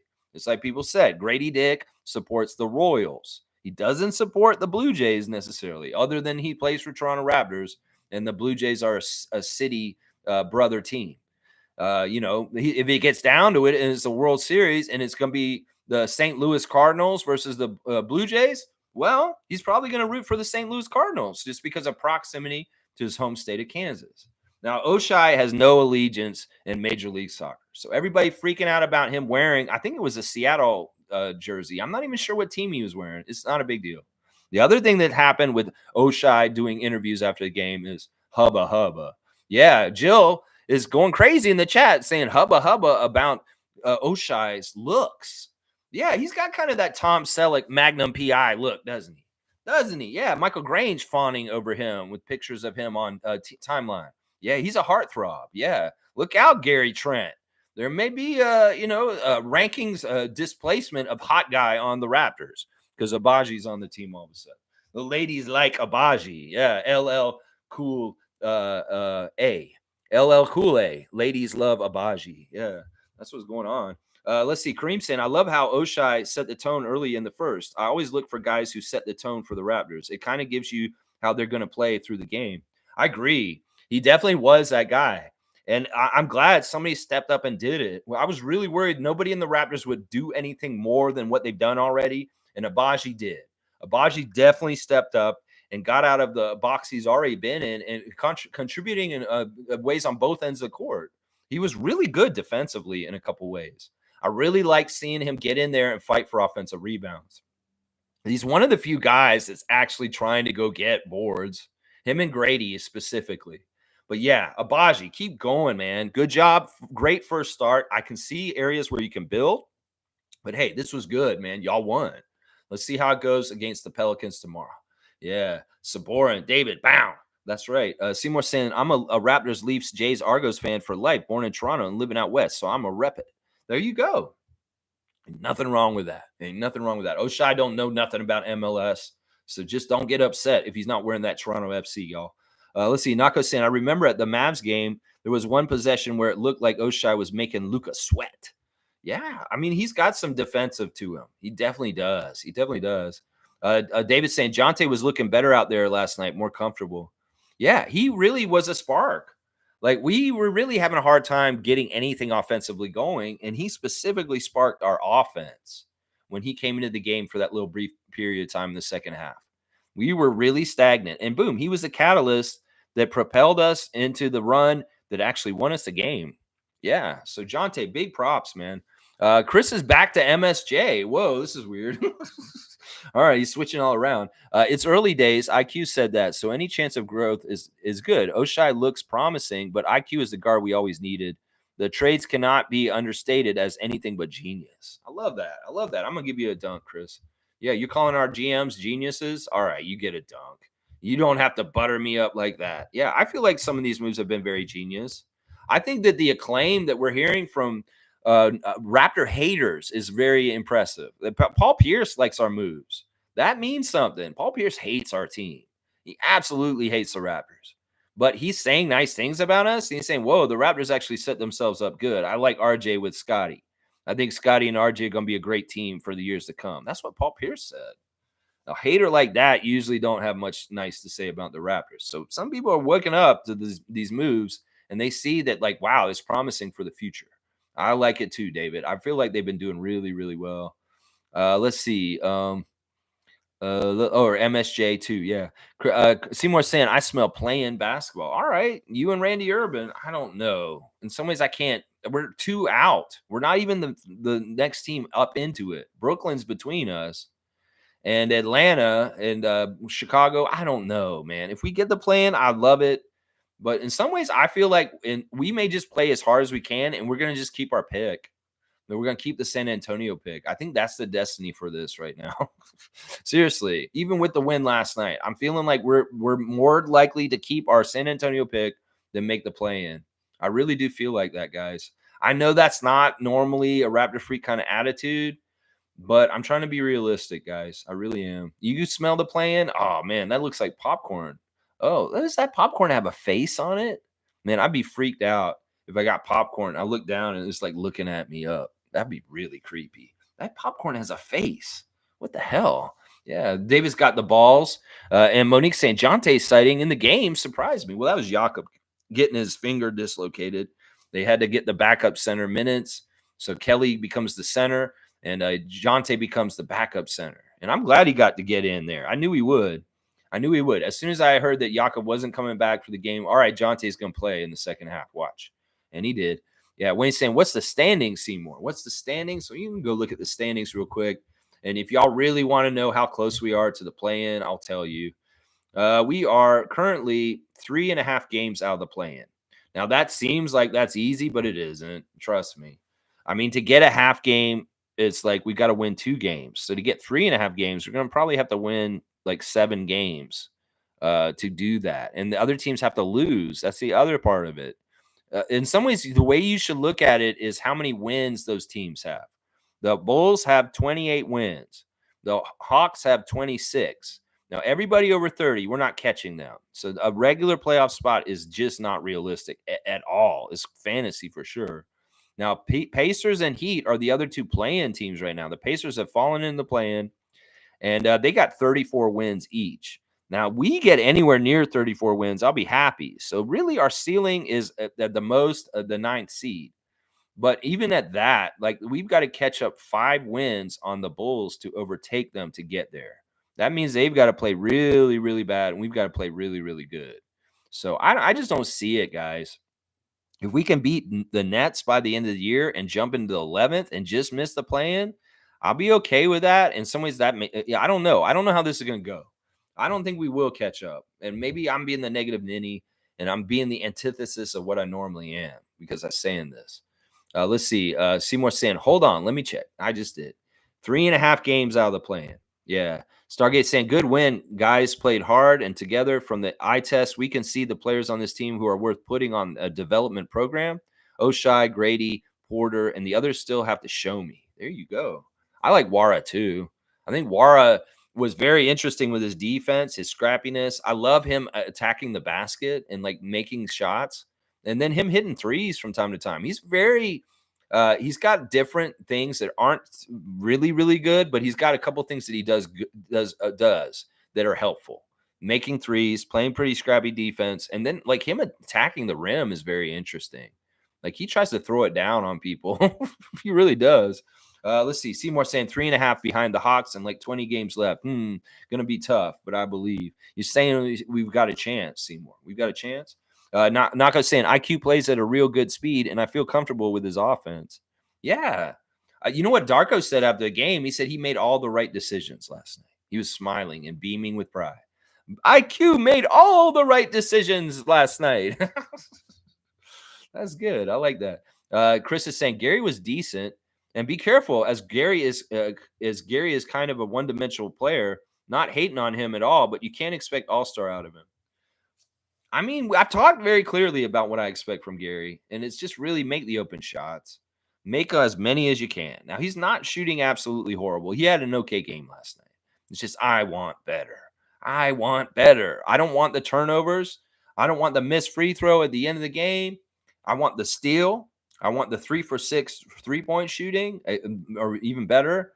And yeah, in some ways, I want him to shoot like almost 50%. If not over 50%. In some ways, he was close. He wasn't that bad last night, honestly. It's just there was a couple of plays where I was like that one play, like I said, when Kelly was trying to get the ball and he was falling out of bounds and Gary was running away from him. That annoyed me because in some ways that showed a not very awareness, not being aware of what's going on the court. His teammate needed him and he wasn't there. He wasn't there. He didn't turn around in time. Let's see. Stargate saying more. David saying we're back to Chris now. Okay. MSJ, yeah. Jimmy saying Oshai 6 for 20 and 1 for 7 from 3. IQ 6 for 14 and 2 for 7 from 3. What's that same energy for them? Okay, Jimmy's a big stand for Gary. And he's like, why aren't you going after them like you're going after Gary? Well, partly it's because Gary's been here the longest, because I've seen a lot of different things from Gary over the time he's been here. And I'm still trying to discover these guys. Now, I feel like IQ, in some ways, like I get it. IQ actually shot worse than Gary. And so you're right. But the thing is, he got a bunch of assists, and he also had the perfect 3 free throw shots. The free throws late. But you're right. In some ways, IQ and Gary had very similar games. In some ways, you're right. And Abaji shot worse than him too. So maybe you're right. Maybe I am being unfair to Gary to a degree. I don't know. It's just maybe he just spoiled me with 30-point games. Maybe he just spoiled me with some of the stuff he did last year. And this year is just not happening. Jimmy, you know what? I'm gonna give you a dunk because you're calling me out for being a Gary hater, and you're right. You're right. Maybe I am hating on Gary too much. Maybe I am. Maybe I need to lay off him and be a little nicer. I need to listen to Jimmy. All right, let's see. David, laughing at David. G saying a coach told Grady to simplify his game. He's trying too much and too hard. He is coachable, and this will be key to his and our team's success. I agree. Grady's awesome. Wayne's saying what we need, Gary can't deliver. Enough youth is here to cover that need. Well, the thing I'm going to look at with Gary is the price tag. What are you giving us for what we got to pay you? And can we get what you give us from somebody who's younger for a lower price? That's going to be the issue right there. In some ways, Gary wants a certain amount of money. He's got to earn it right now. And if he doesn't show that he's worth that amount of money, well, he may be surprised with the amount he gets. Now, if another team out there wants to pay more to him than we're willing to pay, and he goes somewhere else, so be it. But that's what I'm saying. In some ways, he's making his price for the summer by how he's playing right now. And they really do look at the stats and they look at the output and they determine how much the salary should be from that. And honestly, I mean, if they're going to take the whole body of work, they're going to look at a line graph of what he's done while he's been a Raptor. They may see him on a downward trend. And that may determine how much money they offer him or if they do at all. As Bobby said, he's to be TBD, to be determined. To be determined. It has to be determined what's going to happen with Gary. That's right. Seymour saying, facts, save the bag for Grady. Save the bag for Grady? Okay. Chris is saying, happy riddance day, everyone. I love a lot of riddance in my daily fiber intake. Yeah, that's good. You should be riddance of your bowel movements. That's good. And flush some too. Yeah, happy riddance day. All right. I don't want to make fun of David too much on that. It's just that, listen, David, when you sent me that text last night, I was like, why is he so mad at Teresa? Good riddance, Teresa Resch. That's just like the opposite of what you should be saying to her. Like, oh my gosh. Good blessings to Teresa Resch in the next chapter of her life. Not good riddance. Oh my gosh. I'm like, Tom got sick over that. Wayne's saying no management is good without female participation. I agree. I'm sure there's other females that are involved at the top of the Raptors that maybe jumped up a little bit. Who knows? Maybe Shelby got a promotion now. And Shelby may be a more prominent person in the Raptors organization. Teresa leaving, I don't know. We'll have to see. There's a lot of strong women in that front office. Trust me. In fact, Masai made it very much a point to have there's not like one token woman, Teresa Resch. No, there's multiple strong women in the Raptors organization. I'm sure we're going to hear more of their names coming up. They were celebrating our female coach last night during the game, talking about her. Yeah, I don't even know her name. I should. I'm so bad. I should know her name. Why do I not know the coach's name? You're a jerk, Lex. Why don't you know? Maybe I should go look it up real quick. Toronto Raptors current coaching staff. No. I want to put her name on blast. That's right. I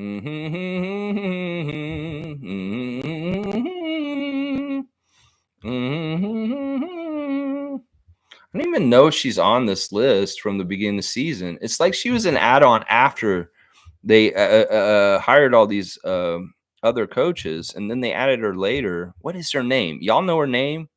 Write it in. Maybe you guys know. Coaches. I want coaches. Where's the coaches? Coaches. Oh, it's Mary. Her name is Mary. That's right. Mary Andrade. That's her name. That's right. I remember her name.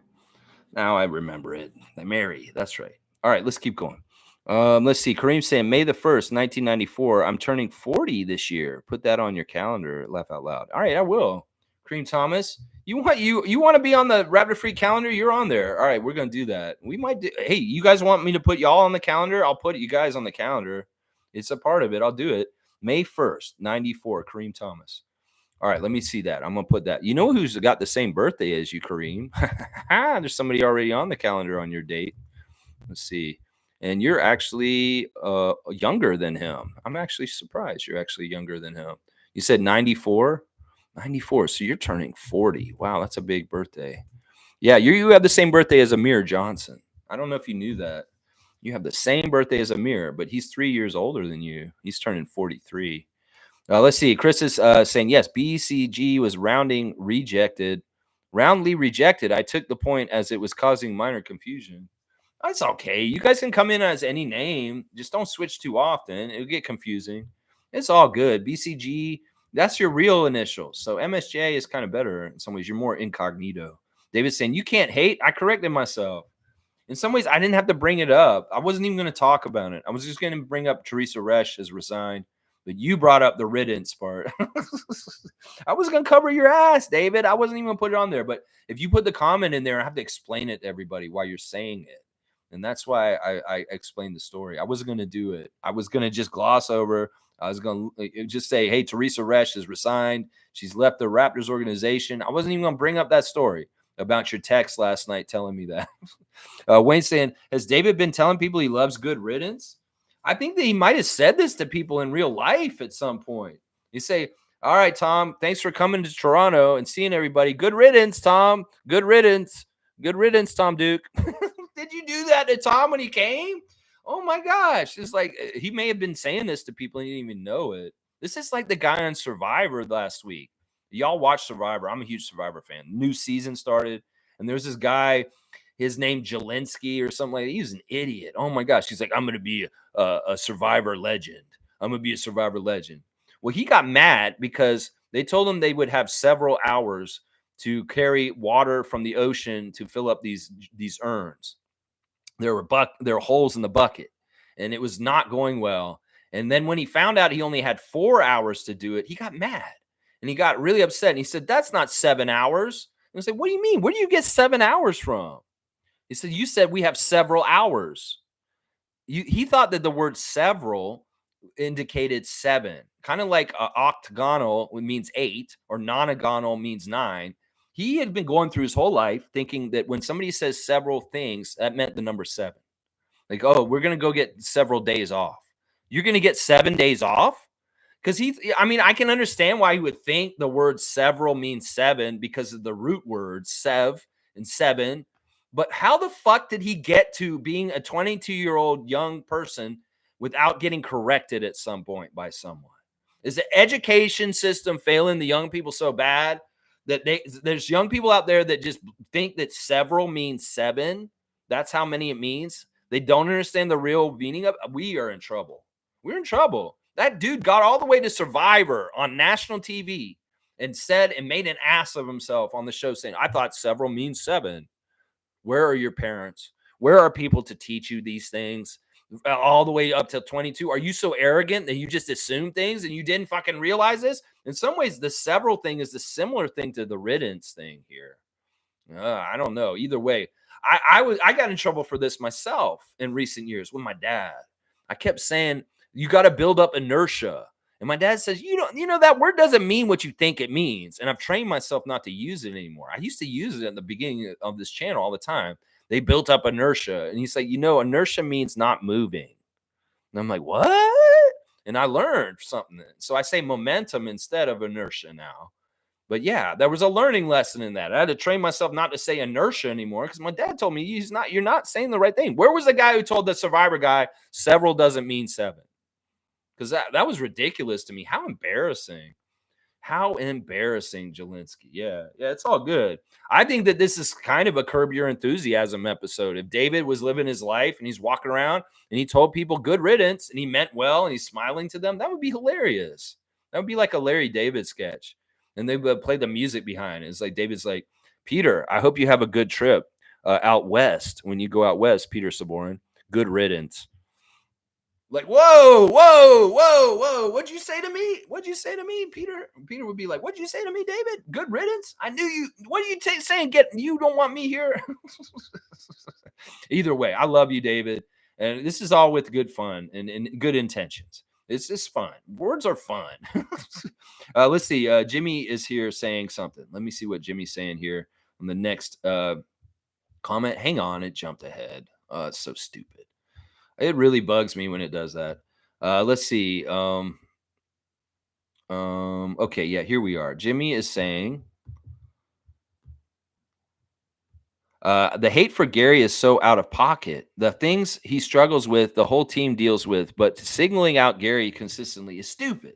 Yeah, I know it makes Jimmy mad. In some ways, he probably doesn't come see me partly because of me being hard on Gary. I don't know. For some reason, I feel like being hard on Gary. I just feel like he's losing his opportunities to be something more than what he's been already. It really is out of like tough love. It's not me being a hater totally. I really do like the guy. I like the guy so much. That's part of the reason why I'm pleading with him.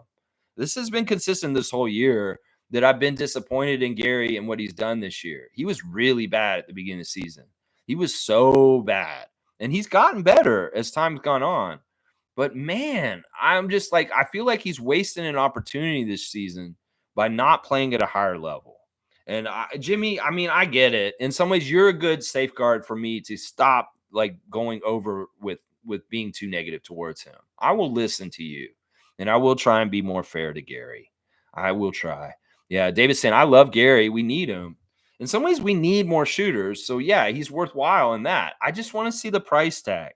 I want to know what they expect to get. And once again, Rich Paul and Clutch are representing him. So in some ways, that's another reason why they may be really unrealistic. Look at what Fred got last summer. 43 million for Fred. Let's see how unrealistic Rich Paul and Clutch are this summer as far as like what Gary wants, considering what he actually makes on the court, what he does for us on the court. That may be part of what makes it all go wrong is that we're just not close to each other on the sides of things as far as what he thinks he's worth and what we think he's worth. So we'll have to see. Rich Paul's greedy. He's not going to be a Raptor next year. If Rich Paul's greedy, I'll just say that. Yeah. Jill's here. Good morning, peeps. Good morning, Jill. Hubba, hubba. Let's see. Chris is saying, I remember 40. They say one's 40s are the best decade in one's life. So good luck, KT. I think I'm actually going to try and make my 50s my best decade of my life. Yeah, I'm going to get into this next decade, and I'm going to start doing some different stuff with my life in my 50s. So, everything's kind of like extended with life expectancy going up, that everything's kind of delayed. So I've heard this too about my 40s. My 40s haven't been bad, but I'm ready to make my 50s that decade for me. Yeah, and KT, you go make your 40s. Yeah, May the 1st. All right, we'll be marking that down. Wayne's saying, freaks, do we understand that Gary is paid to make shots, more significant points? What's his job? Educate me. See, that's what I'm saying. Now, Wayne is kind of on the side with me as saying like his job description is to make open shots. Now, Jimmy's counterpoint is, well, he does. He shoots over 40% from three, and he is one of our better shooters in general. And Jimmy is right. It's just that in some ways, it's like Gary's making shots and doing stuff, but sometimes I don't feel like he's clutch in ways where I need him when I really want him. It's like, all right, he makes stuff, but then there's disappointment in moments where we really need him too. I don't know. There's two sides. If I have Wayne on one shoulder and Jimmy on the other, I'm kind of looking towards Jimmy right now. As far as like, I want to give Gary the benefit of the doubt, but I hear what Wayne's saying. He gets paid to do one thing in some ways. And that one thing is so important for him to be successful. Otherwise, he's just running cardio. In some ways, sure, you can play good defense on Kyrie, maybe get some steals. But if he's not making his shot, we can find somebody else on the bench that can do more on the court all around. That's what I think about that. You see, Jimmy saying Gary is a floor spacing guard. He's a role player that gets hot and gets cold. That's the NBA. The league's best shooters even get cold. That's just how it is. Yeah. Yeah, I get it. But once again, in some ways, some of these guys around him are making him look bad. And one of them is Grady. Grady makes Gary look bad because we see Grady with very open shots and he just nails them. In fact, I look at Grady's shot and it looks like a layup for him. His three-point shots look like layups for him. That's what I want our three-point shooters to look like. Like a three-point shot, it is open, is a layup. It's that easy. It's just, it goes through. It goes through. I was watching Grady do his shoot around before the game, and the way he preps and the way he shoots, he is money. He is money. I really do believe when Grady is open, he's going to make that shot more often than not. With Gary, it's just kind of, in some ways, Grady is starting to make Gary look bad. That's part of it. It's just, it's natural to compare people. In some ways, it's like we're thinking about who should be starting for us. Well, Grady's making his shots more consistently and doing stuff like that. Well, Country Kong would say Grady should be starting. And I mean, it's tough. That's the thing. He's got better competition around him all of a sudden. And this isn't the time for Gary to be on a downswing because there's the other guys around him that are doing similar things. It's like Gary is a 3-and-D also, but Oshai's coming in saying, I want to be one of the best 3-and-Ds on this team. That's what I'm saying. There's people encroaching on his job responsibilities that may do it more efficiently and effective in some ways. And he needs to watch out.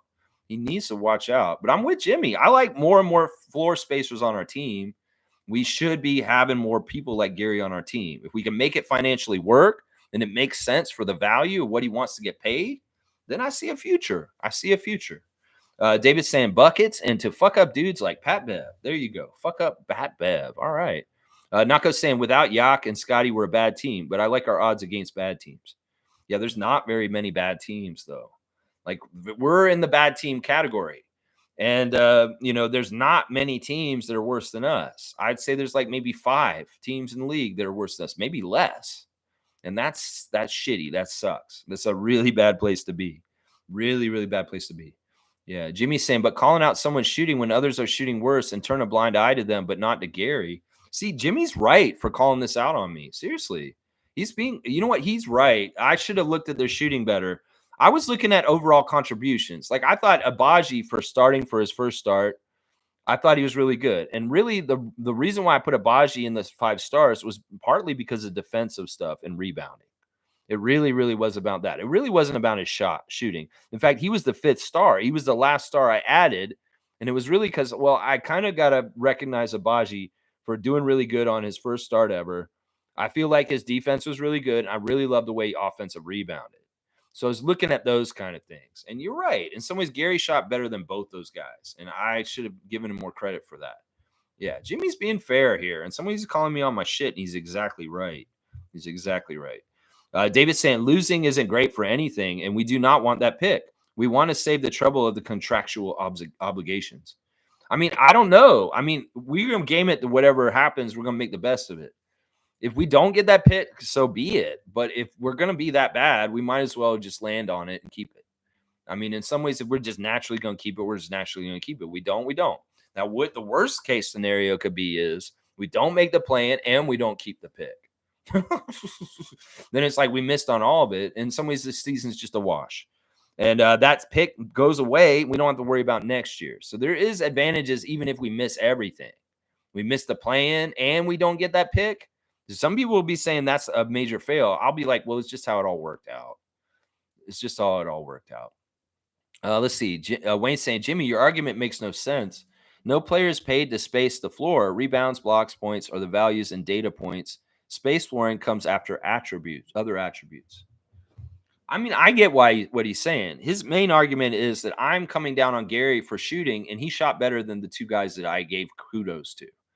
I think that's what he's saying, and I think he's right. He's called me out. He's got me. He's absolutely right. Now, all right, let's see. Mo's saying Teresa Resch championship introduced during the championship ceremony in the arena when she received her ring was the absolute best. Yeah, she's just an unsung hero, somebody that we didn't really see much publicly. We didn't hear a whole lot about her. She was always in behind the scenes, always kind of lurking around doing different things to help the team. In some ways, we need to celebrate her and make sure her name is known. That's right. Yeah. All right, David's saying, all right, you're an angry monkey. Have a good day, fam. See you tomorrow. No, I'm not trying to be angry. I was just kind of being silly, David. I hope I hope I didn't piss you off. I was just like kind of like, why did he say good riddance to Teresa Resch? I was like, why would he say that to her? She's like the sweetest. She's the sweetest.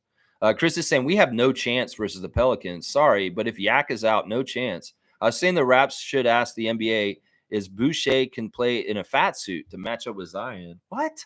That's crazy. That's crazy. Crazy. A fat suit. Why? Yak's probably going to be playing. I think we're going to be in trouble either way. Partly just because Zion, Brandon Ingram, CJ McCollum, they have so many good players on the Pelicans, and we just don't have the talent to match it. We're going to see it. Like we've gotten blown out by them with our regular team. They blew us out last year with our team last year. They blew us out already this year in New Orleans already. That's what I'm saying. The Pelicans have a history of blowing us out already with an even better the team than the one we have currently. So, I mean, I want to have the faith, but I'm also being realistic here, guys, in some ways. Most saying Lex is two ticks. Sorry, I'm like it. Is two tick. I'm not sure what that means. I know I'm being a little negative today. I think I am. I think y'all are more positive than me today. Stargate saying, do you know how many times LeBron has dislocated a finger? Dislocated finger is not a big deal. He will play next game. Yeah. Yeah. I'm pretty sure that's exactly right. Jill saying, Lex, Pelicans, Schmelicans. Peeps are happy with a win because it was a win. It was done despite Scotty not being there. Plus, Gary got some mojo back. IQ and RJ did well. Of course, fans are happy they won. I am too. All right. That's the right attitude. I'm happy too. I'm glad we won. Don't get it wrong. I'm just like, we shouldn't be like, wow, we're so good though, either. We really shouldn't. We really shouldn't. But yeah, I like what you're saying, Jill. I like your positivity, and I think you're right. I would say, all right, Gary got his mojo back a little bit, maybe. Stargate saying, I'm a Raptor fan, but also a basketball fan. And this kid, Brandon Miller, is really, really good. You're looking at someone who could be the future face of the league. Got to take a look at him. Yeah, I don't want him to be a future face of the league, but he is definitely good. He's the right kind of competitor. I can tell. You can tell. Like the way he scores and the way he does it in a certain way. He's a competitor and he's trying to do stuff to kill the other team. And that's scary. In some ways, he's only a rookie right now. He's going to get more knowledgeable and smarter. So he has an expansion to his game where he has a higher ceiling. And he's already really high up there as far as his abilities and what he can do on the court. So, yeah, Brandon Miller is scary on the down low. He is way better than I thought he was. And honestly, he's the third best rookie this year after Chet and Victor for sure. I mean, in some ways, I might even argue he's better than Chet. Seriously, I could maybe make that argument. I can't make it about Wemby, but maybe I can make an argument that Brandon Miller's better than Chet Holmgren. Trevor's saying Golden State got embarrassed last night. Yeah, they did. 52-point loss to the Celtics. This is disgusting. It was like 83-38 at the half. That is messed up. Have some pride, Warriors. Like, what the hell happened to you? The Warriors kicked our ass on Friday, and then they did this on Sunday. That kind of made me sad. And then the Celtics are rolling. They have been on a winning streak. They ain't losing nothing. Holy crap. They ain't losing nothing right now. Yikes. 52 points. Wow. It's the third time this season the Celtics have beaten a team by 50-plus points. And that's crazy. Yeah. Stargate saying on another note, that young lady from Iowa, man, her shot form is just beautiful. Very Ray Allen-esque. Congrats to her. Caitlin Clark. Yeah. Declared for the WNBA. And she's projected to be the number one pick by the Indiana Fever.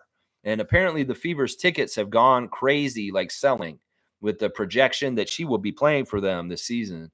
She'll be drafted and showing up in the Indiana team. That's a good fit. It's not that far from Iowa. Get her playing on Indiana Fever, Caitlin Clark. Yeah, Nako saying, keep in mind, I'm trying to describe a role or quality of a player. Okay. Trevor saying, Caitlin made basketball history, all-time NCAA scoring record, 3,900 points. It's actually less than that. I think the number is actually 3,668 points. I think that's the number, Trevor. 3,668 points. Yeah, good stuff. She passed Pistol Pete Maravich. Wayne saying, not being picky, but you just put Gary in the same grouping as Oshai, Nwara, and Bruce as being new to the team. You misspoke. I understand. Gary is playing himself out of Toronto. Gary should be leading in points. Yeah, I mean, if I misspoke saying that he's one of the new guys, well, that's because in some ways he's being vetted like one of the new guys. And in some ways he shouldn't be. He should be an established player on this team. That's part of the frustration with him also, Jimmy. Is that like this guy's been here for 3 years now, or at least maybe longer, and like in some ways he's just as inconsistent, and we just don't know what we're gonna get from him night to night as when he showed up. And I think that's part of the frustration that Wayne and I have. It's like I can give allowances to Oshai and Jordan and IQ because they just showed up and they're new, But Gary, you've been here. But I mean, the counterbalance to that is Jimmy would say, well, they're all new to him. So in some ways, it's not fair to say that about Gary because all of his teammates are new and he's sorting it out with them too. And that is a good valid counterpoint too. I don't know. It's. I just wish Gary would play at a higher level. He should be maybe leading our team in points right now. I mean, if RJ and IQ aren't doing it, Gary should be the next one after that. Jill saying forgot about Oshai and Jonte. Great that the guys are learning how to play together with or without Scotty. This is so important. I mean, the people are going to miss games from time to time. Everybody will miss a game at some point. Jill saying, I agree with David in reference to Gary. We really need him to keep some of that mojo he got back last night. Cheers. I mean, I saw a little bit of it, but I don't understand what you're saying. I've seen Gary when he's hot, and I don't feel like last night was when he was hot. I mean, he had some bright spots. He made some good shots. He made a big, huge steal at the end, and that's a really big part right there. Most saying, Lex, I hope you come around to my comments from earlier, shaking my head. Anyways, I'm here listening. Which comments from earlier? I mean, I feel like I'm glad you're being positive, and you're right. If there were vibes in the arena, it's just it was the Hornets and the Raptors, and they're like bottom dwellers in the standings. It's not like this is like playoffs or a championship. This is in some ways sad that like we're getting good vibes and tough vibes off of a Hornets win. When a Hornets win, like in the last couple of years, is just kind of like that should be expected. And also, we beat the Hornets. Why are we celebrating? That's kind of like why I'm annoyed. Is like I feel like right now we're celebrating a Hornets win where it should just be like that's everyday kind of thing. But that's where we are with our franchise right now. In some ways, that's why I'm like this. I am being a hater, I guess. I am being a hater. Nako saying Brick Muse tried to sell a shirt about it. Oh, he tried to make a shirt about allegations? Idiot. Yeah. Yeah, he's banned from Twitter and gone. They killed him. They got him out of there. Good stuff. Cool Cat saying, I love that two hater account was exposed. Raptors Twitter will not be defeated. Yeah. Raptors Muse is another one. Brick Muse, Raptors Muse, they're both crappy. A lot of those Muse channels are kind of trolls. They're very much. Raptors Twitter, good job. You used your powers for good. Keep defending Scotty. And they're saying on there that they're not done. They're going to go after more people that are coming after Scotty for allegations and other bullshit. Good stuff. Keep doing it. You got my support, Raptors or Scotty FC from the Raptor Freak. You got my support, whatever you're doing over there. Infamous saying Teresa leaving that's a huge loss. I have a feeling something behind the scenes is not right. Well, what is I'm hearing is that she got a really great opportunity that she couldn't refuse. So it may not be anything to do with the Raptors. It may be that there's somebody who gave her a job offer and she had to take it. And from what I'm hearing, it's here in Toronto. She's not leaving Canada and she's not going to like the Blackhawks. The Blackhawks had offered her the GM job to run the Chicago Blackhawks and she refused it, or she was in consideration for it. So I think she's going to a new work area of like not even related to the Raptors or sports. And she's just going into a new field. And I don't think there's anything bad or anything. It's just that maybe the offer was too good to refuse, like the pay and the opportunity and the idea of what she would be doing as a new challenge. And she liked it. So I don't think there's anything wrong. They had a very nice party for her and everything's amicable. That's the word that I'm hearing.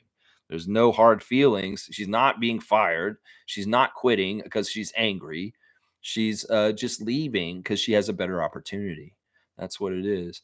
Let's see. Cool Cat saying, I would think Scotty is in LA. Pascal's labrum injury was in LA, surgery and rehab in LA. Could be. That could very well be the location of Scotty Barnes right now is in California, seeing specialists about his hand. I don't know where the best hand specialists are in the world. Now, this is the thing. Darko said that anything's still possible. He may need surgery. I don't think he will. I think that they'll probably elect that it's probably not worth having a surgery because surgery can be kind of hairy. And if he doesn't need to do it, he doesn't need to do it. They may do surgery just to expedite the quickness of him healing. But usually if you do surgery, that's 6 weeks no matter what. So if it's 4 weeks and if he's just healing, that'd be good. But they may need to look at it for structural damage and think about all the kind of things. And then there may need to be surgery because they see something's wrong. Oh, no, we do need to go in there and correct it. They may look at it and say, no, it's going to heal on itself naturally. Fine. And we don't need to do a surgery. And you can just like, it is just going to heal natural. That's what I'm hoping. And if it's that way, then it'll be 4 weeks. Now, if they do have to give a surgery to his hand, then he's going to be out for the rest of the season. He's not going to be playing again this year. I know for a fact that's true. So we'll have to see. Hopefully, they recommend that he can just heal on his own and he can still come back and maybe possibly play right at the end. But maybe that's not in our best interest either. Even if he could come back and play, well, at that point, maybe it's just like, what's the point? Let's not risk it. Let's just wait. I just want to see him in proximity with the team. The way that Darko was describing things yesterday was like, oh, he's going to get time away, but I want him to keep in touch with his teammates. Yeah.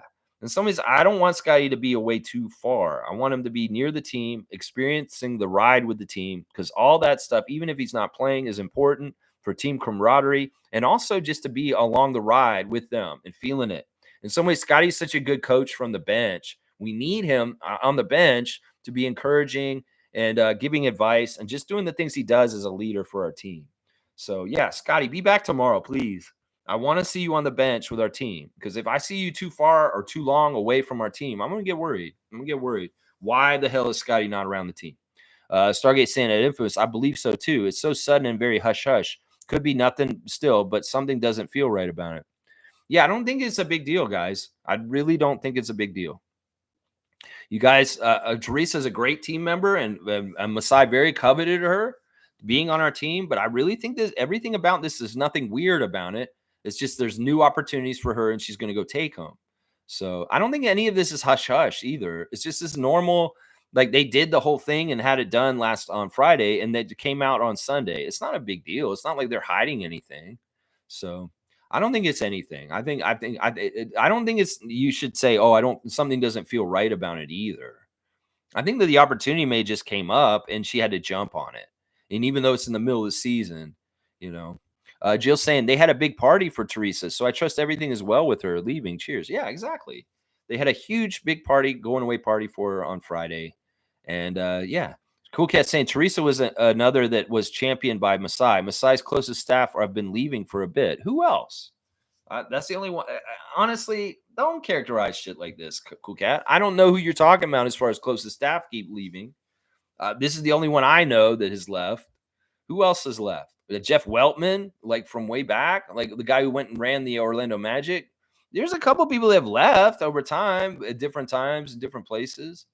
But it's like, let's not overcharacterize this as like people are jumping off the ship.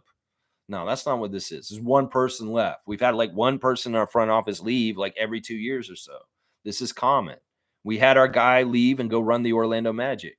So this isn't weird. This is not weird, and it's not telling, and it's not something to read into, guys. Jill saying Pascal wore a Montreal FC shirt. Yeah, see, that's not a big deal. Is that a big deal? I don't know. Cool Cat saying Oshai has taken over Gary Trent Jr.'s role with the female fans. I don't know. I'm just saying. I seen Jillian's reaction to him last night. Michael Grange is fawning over him. That means something. It's like somebody told Michael Grange, you're going to post these pictures of him on Twitter. Why don't you just ask him out since you like him so much, Mike? It's kind of funny that people were saying that to him. Let's see. Jill saying, I think it makes sense there would be some turnover with the Raptors as there's such a big turnover with the players.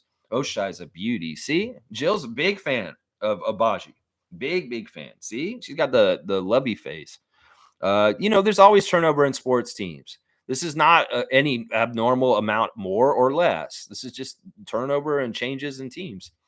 Cool Cat saying the old heads love Scotty, so Raptors are getting good graces as a result. Good graces. You mean like Paul Pierce? Yeah. Yeah, the older players do like him. They do like his style, and he's a throwback. That's part of the reason. He does things right. That's part of Scotty's philosophy is I want to do things the correct way, the right way. That's what he's trying to do. Infamous saying, I agree, Lex. We didn't play well. If the Hornets shot a little better, we would have lost. On a positive note, the Hornets are one of the top defensive teams after the All-Star break. That's interesting. I didn't even know that. Yeah, I mean, I can't be that thrilled about last night's win. We were very lucky we won. Let's just put it that way. We are lucky. We could have given it up and failed right at the end and lost last night. And it would have been really demoralizing. I'm not going to lie. It would have. It would have been demoralizing. I'm glad we won. I'm glad we took care of it. I want to get to 30 still. We're at 23. Can you get 7 more wins before the end of the season, Raptors? Stargate saying, wow, the Pacers have fallen. Yeah, Siakam in some ways, I hate to say it. I love Siakam. He's a very talented player, but there is a factor with him about not seriousness and adding to your team and possibly not helping you win. I know I'm sounding really negative today, but I feel like there's a Pascal effect that's been transferred to Indiana that we were dealing with here. And I love him. I think he's amazing. He's so talented and stuff like that. But there's something that's weird about Siakam that gets in the way of winning to a degree. I don't know what it is. I don't know what it is. I wish I could tell. I don't know. Either way, I want the Pacers to do better. Get out of the play-in and get a regular playing spot again. Playoff spot again, please. Jill saying, forgot about how well Nwara and Carton did last night, too. I'm still thrilled that the universe gave us the Hornets as the first team the Raps played without Scotty. I do hope Kelly picks himself back up. The universe didn't give us that. The assholes that make the NBA schedule did. They are assholes, honestly. Okay. Kelly, you hope Kelly picks himself back up. I mean, Kelly's playing fine. He's playing gutsy. He's not, the shots aren't going in. They keep saying he's a better 3-point shooter than him making them. I didn't like that one shot he took in transition from 3. Like him stepping into a 3 and transition, Manuel can do that, but not you, Kelly. Why are you doing that? I saw you do that for Team Canada a bit this past summer, and it was okay.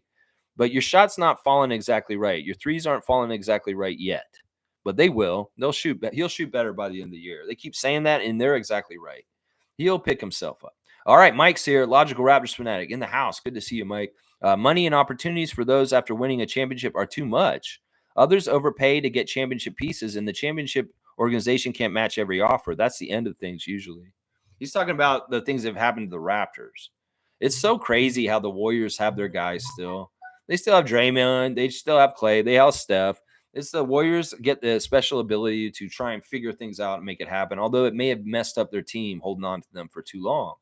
In some ways, Mike may agree with me. It's like sometimes you got to shed your skin and get to the next part, because if you hold on to the past for too long, you screw up the future because you're paying too much money to people like Draymond Green. Yeah. In some ways, we got to shed our skin like a snake and get to the next version of the Raptors. That was part of this whole process in the last year with all the exits and different people leaving. So, yeah, Mike, what you're describing, I get it. It's hard to, once you win a championship, to keep going. Bruce Brown being on our team right now is indicative of this, and not being on the Nuggets still this year. So, yeah, and he got paid a lot. Holy crap. I don't want to pay him $22 million for what he gives us. No, I don't. Don't take that team option is what I'm saying. Stargate saying, laugh out loud. To be fair, I think I used to think hump day was something sexual. Laugh out loud. You know, there's all kinds of funny things like this. And listen, this isn't to like make anybody feel like a fool or anything. It's just we all have weird assumptions about words sometimes, and we're wrong. I thought inertia meant like get going. No, it means not moving. And, hump day being something sexual, yeah, I could see where that kind of why you would think that. Some people wanted it to be that. The hump day is just getting over the hump through the middle of the week, right? Isn't that right? Cool Cat saying at Stargate, I checked the stats. Halliburton has been really bad. Either he is scouted and is struggling with the attention or injury mental impact. Pacers fans are saying not sure. Not the same since the injury. I don't know. Yeah. Yeah. Oh, you're 1984. Okay, you lied. So you're not 94. That doesn't make sense. You wouldn't be 40 then. All right. Yeah, let me fix this. You're young. You're older than Amir Johnson. You're not younger. All right, maybe I'm being unfair to Siakam. Okay, so the injury, they're blaming Halliburton's injury and not coming back correctly. Okay. In some ways, people are looking at different things with these teams since the trade deadline and the impacts of the new players. Like OG, when he's playing, is great for the Knicks. When he's gone, they're not very good. Yeah, that kind of stuff. Mike saying GTJ is similar to Powell in highs and lows. Gary is in a tough position. He needs to add to his game, or he's just going to be like a bench spark plug. Yeah, Mike, man, it's such a breath of fresh air to have you back. Honestly, that's really insightful. I think you're right. He's a bench player. A lot of people are saying Gary should not be starting. It's so funny. Everybody's saying he should start at the beginning of the year. Now everybody's saying he shouldn't be starting. Oh my gosh, the fans will never get it right. They'll never be right or figuring it out or anything like that. Jill saying, hello, Mr. Logical. I hear great things about you. Well, Jill, why don't you go watch his channel? Go give a subscription to Logical Raptors Fanatic and check out his archive and go back and watch some of his stuff. He can teach you a lot. Trust me. I can teach you some stuff, Jill. Well, Mike can teach you some stuff for sure too. Yeah. And he's saying, salute, Jillian. Keep the positivity going. Big respect. There you go, Mike. I'm gonna give you a dunk. Logical Raptors fanatic with his return, his successful return back to the stream recently. We love seeing Mike here. He is an awesome old school Raptor freak for sure. Let's see. Jill smiling and Monique saying, W stream, Lex, keep at it. I'm disappointed in your mood and you coming at me. I wasn't expecting that regardless. Always support up and down month for me. Raptor Freak crew for life. There you go, Mo. I'm not trying to come at you. I apologize. I really find it hard to believe that the vibes were any more special in the arena last night than any other night. I feel like Caribbean night when we played the other day and we won was awesome. That is like a crazy good vibe in the building. That kind of night. I don't know. It's a Sunday night. The crowd is not the most hype crowd. Usually Sunday crowds are shitty. I'm not gonna lie, because they're very much usually tired from the weekend. I just know from working in the building. The Sunday crowd is notorious for being lackadaisical, quiet, kind of like sitting around. A lot of families, not usually like very rabid fans. I would tell you the nights when they get really good crowds in the building are Wednesday, Thursday, and Friday. Those are the best nights for Raptors games because the crowds are more amped up. Friday night's probably the best night. Mondays, Sundays, they're kind of like, the crowd can be very lethargic and not totally supporting the team as well as it could. The vibes were good after the game. That's awesome. Yeah, it's nothing personal with you, Mo. It's just like I'm having a hard time you telling me the vibes were so strong last night. And I'm kind of like, yeah, but we just barely beat a very shitty team. And I don't know. If the vibes were good in the building, I'm glad. I'm glad. I'll just say that. I'm glad if they were. And I'm like that Randy's more optimistic than I am. I mean, that's not normal. Usually I'm more optimistic than most people. I don't know what's going on. Wayne saying acceptance of mediocrity is essential for losing mentality. This organization does not reward mediocrity and does not overpay for excellence. The balance we settle on is for value proposition model. Man, Wayne, sounds like corporate speak in some ways. I love it though. Yeah, I don't want to accept mediocrity. No, we don't want to. We want to be better. I'm with you on that, Wayne. Cool Cat saying, Lex, since the chip, Messiah has lost some of his close folks he brought in. You're reading negatively into the statement. I'm just stating from players, coaching, front office. Well, you can say Nick. I mean, Nick, I think that there's just natural transitions with your team. You have coaches that leave. Jama left. He came back. You have different front office people that leave, scouts that leave, Azotam. There's all kinds of different people. I just don't know that the characterization of this is correct. I think it's not any more or less than the average team in the league or anything like that. I don't know. I'm just trying to figure it out. Like, what is this list? Give me a list of the names of the people that have been fleeing the ship since the championship. Seriously. Don't include the players that have been traded and moved. You can't use that. That's not, we're talking about the front office. We're talking about front office people around Masai. Don't even talk about Nick Nurse. He doesn't count either. Tell me which people are leaving other than Teresa. Tell me who is left. Because that's what I'm saying. You're characterizing it as saying there's an exodus or there's a lot of people that left since the championship. Well, who are they? I don't know. I don't know any of them. Like, if they're people that we don't know their names, do they matter? I don't know. Maybe you know more about the inner workings of the team and you know more specific names. Like Debbie, who's on the fourth floor, she left. I don't know Debbie. Who left? Teresa left. I don't know anybody else who left. Weltman, isn't that the guy's name? He went to Orlando, but he went like 5 years ago. He went like before the championship, I think. So I don't know. I'm trying to figure this out. Players, obviously there's turnover with our roster. Coach, it's just Nick. And Nick, we know the story about him. Yeah. Yeah. Jill's saying, where did Davids go? I think I pissed him off. I was upset with him because he said good riddance to Teresa Resch. I wasn't even going to bring up that he said that on the chat, but he brought it up. And then I riffed off of it. He didn't like what I had to say. It is all good. I love David, and we're going to be fine. It's just that I might have pissed him off today. Let's see. Haven't seen him since the upset of the Milbester comment. I don't like being yelled at either. Come back, David. Appreciate your support. Yeah, I don't know. Maybe I'm a little surly. Maybe I'm not as positive as I should be on a win day. Maybe I should chill out. Yeah, Monique's probably right. Chill out, Lex. What's wrong with you? We won. Just be happy. All right. I'll listen to you guys. I'm sorry, David. if I brought up the good riddance part, but you brought it up first. We weren't even going to talk about it. I wasn't even going to bring it up, but you brought it up. And I had to talk a bit about it so people knew what you were meaning when you said that. Either way, I love you guys. All right, let's see. What else do I have to do? And then I'll get out of here. Yeah, I did that. All right, we can look at Instagram stories. Is it worth it? Yeah, all right. Lindsey Dunn has an interview with Javon Freeman Liberty talking about him being converted from a two-way to a regular contract. He's very happy and grateful for it. And I want to see you do good things. Javon, I'm going to be just as hard on you as I am Gary and other people too. Grady's got a really weird ensemble last night. He's like got a kerchief around his head, and he's got sunglasses on. He's wearing, it looks like a skirt, but I don't know what it is. He looks like he's ready to go to market. Let's just put it that way. Grady, you got interesting looks, my guy. Jordan Wara showing some of the highlights from last night. Of course, he got in the game and had some good stuff. So there's a highlight of him getting the ball from RJ and going to the hoop with it. Good stuff, Jordan Wara. Your name got called and you stepped up big time. DeMar DeRozan has got a picture of him with some of the Bulls players.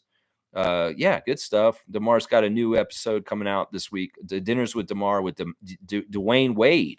There's Dubber Don with a couple of clips from his days over in Portland. We'll see you later this week, Delano Band. All right, there's the Instagram stories. Nothing too exciting or interesting. Let's see. Mike saying Wayne is speaking facts. By trading the assets that become overvalued in the market, you need to convert the assets back to low-cost, high timeline value rewards similar to the assets just traded. Mike is the dude. He knows this stuff. He's a cap expert. He's a roster expert. He's a money expert. And yeah, I agree with this philosophy. And this is part of the reason why Norman got flipped for Gary back and then. And well, Gary may be needing to be flipped at this point to get to the next guy. Because if Gary expects money, like if him and Rich Paul and Clutch are thinking, yeah, Gary, you can get paid this summer. In some ways, when we see that price and we think about what is it worth with the whole thing and what Mike and Wayne are saying, is he worth the money that Rich Paul is going to ask for? That's what I'm wondering. That's what I'm wondering. We got to see that amount and what he's given for an output on the court, and does that line up? Does that make sense? That's right. Yeah. Cool guy saying, Lex, statement about Pascal, Pacers is unfair. Pacers is on a sieve on defense. Hallie can't play defense either, like Buddy. Long-term plan is to change the Pacers slide last year, top 6 to about 12th. Yikes. I don't know. You're right. Maybe man, what's wrong with me? I must have got up on the wrong side of the bed. Maybe I woke up and I saw David's text and it was like, oh my gosh, why is he being so mean to Teresa? I got to fight for Teresa. All right. Maybe I got up on the wrong side of the bed. I'm unfairly coming at Siakam. I shouldn't even really talk about him because I don't know, because I'm not really watching the games. I'm just saying, in some ways, since he showed up there, they've fallen in the standings. That's all I'll say. But she's saying it's because of Halliburton and his injury. All right. And they don't have a good defense. You're right. And then Siakam helps that. Siakam makes their defense better. Like, I felt like he made their defense better right when he showed up. And I'm like surprised that they're not playing better defensively with him around. It's weird. Shere Khan's here. Good to see Shere Khan. Raptor Freak Rookie of the Year from last year, Shere Khan. Good morning, Raptor Freak family. Sad to see team without Scotty. But I really like the developmental potential for RJ and IQ with so many touches to go around. Also like the maturity shown by Oshai and solid glue guy for the Raps. Yeah, he had a great first start. I thought it was a success. Yeah, he could shoot a little better. But otherwise, I mean, he was active on the boards and he was active on defense. And that's what I'm asking of him in some ways. He's aggressive and he's taking it to the hoop too, which is good. And we got RJ doing that, Oshai doing it a little bit, IQ doing it. That's good. That's good stuff. All right, let me wrap it up. I'll get out of here. I think I pissed off enough of y'all today. I apologize. I don't know what it is. I guess I'm in a weird mood. I should get a strike. I'm going to strike myself right now just for being a jerk. I apologize, y'all. All right, let me just do the recap real quick. All right, the Raptors won. They beat the Hornets by 5. I'm very happy about that. I feel like, we didn't shoot as well as them. They made one more shot than us with the same amount of shots. Actually, they took a shot away last time I looked at it. We did make more threes than them, though. We did end up getting the line more than them by the end of the game, and we didn't shoot horrible at the line. We got the same amount of rebounds. We got 27 assists, which is good. I didn't think we'd get 25 assists, but we did. We got the same amount of steals and blocks. We had just one less turnover, but they were scoring way better off the turnovers than we were. We get a turnover on them, and then we'd screw it up and wouldn't score. It was really weird. And they killed us they beat us in the points in the paint, but pretty good otherwise. My 5 stars of the game were R.J. Barrett, Emmanuel Quickly, Jordan Wara, Grady Dick, and Oshai Abaji. Scotty Barnes showing love to the fans for looking out for him, and especially to the Twitch family for taking out Brick Muse. It's weird that the Raptors official and Scotty Barnes are making note of that happening. It's very weird. Let's see what else. Yeah, that's about it. Interesting stuff. Check your fantasy league if you are playing. Very big wins this past week. Holy crap! Wow. I am shocked by some of the Duke kicked my butt by almost 200 points. Good job, Jason. David beat Tom. Let's see. There was a couple other games that I was really shocked by. Fiercey, I have to give you a lot of credit for beating Country Kong's team. That's a big, big win. You beat a team that was 16-1 and had been undefeated until recently. You took down one of the top teams in the league. Go Fiercey. That is a huge accomplishment. Very, very awesome. A couple other notable wins. Meredith beating Peter. That's a big deal, too, because Peter was number 1 in the league.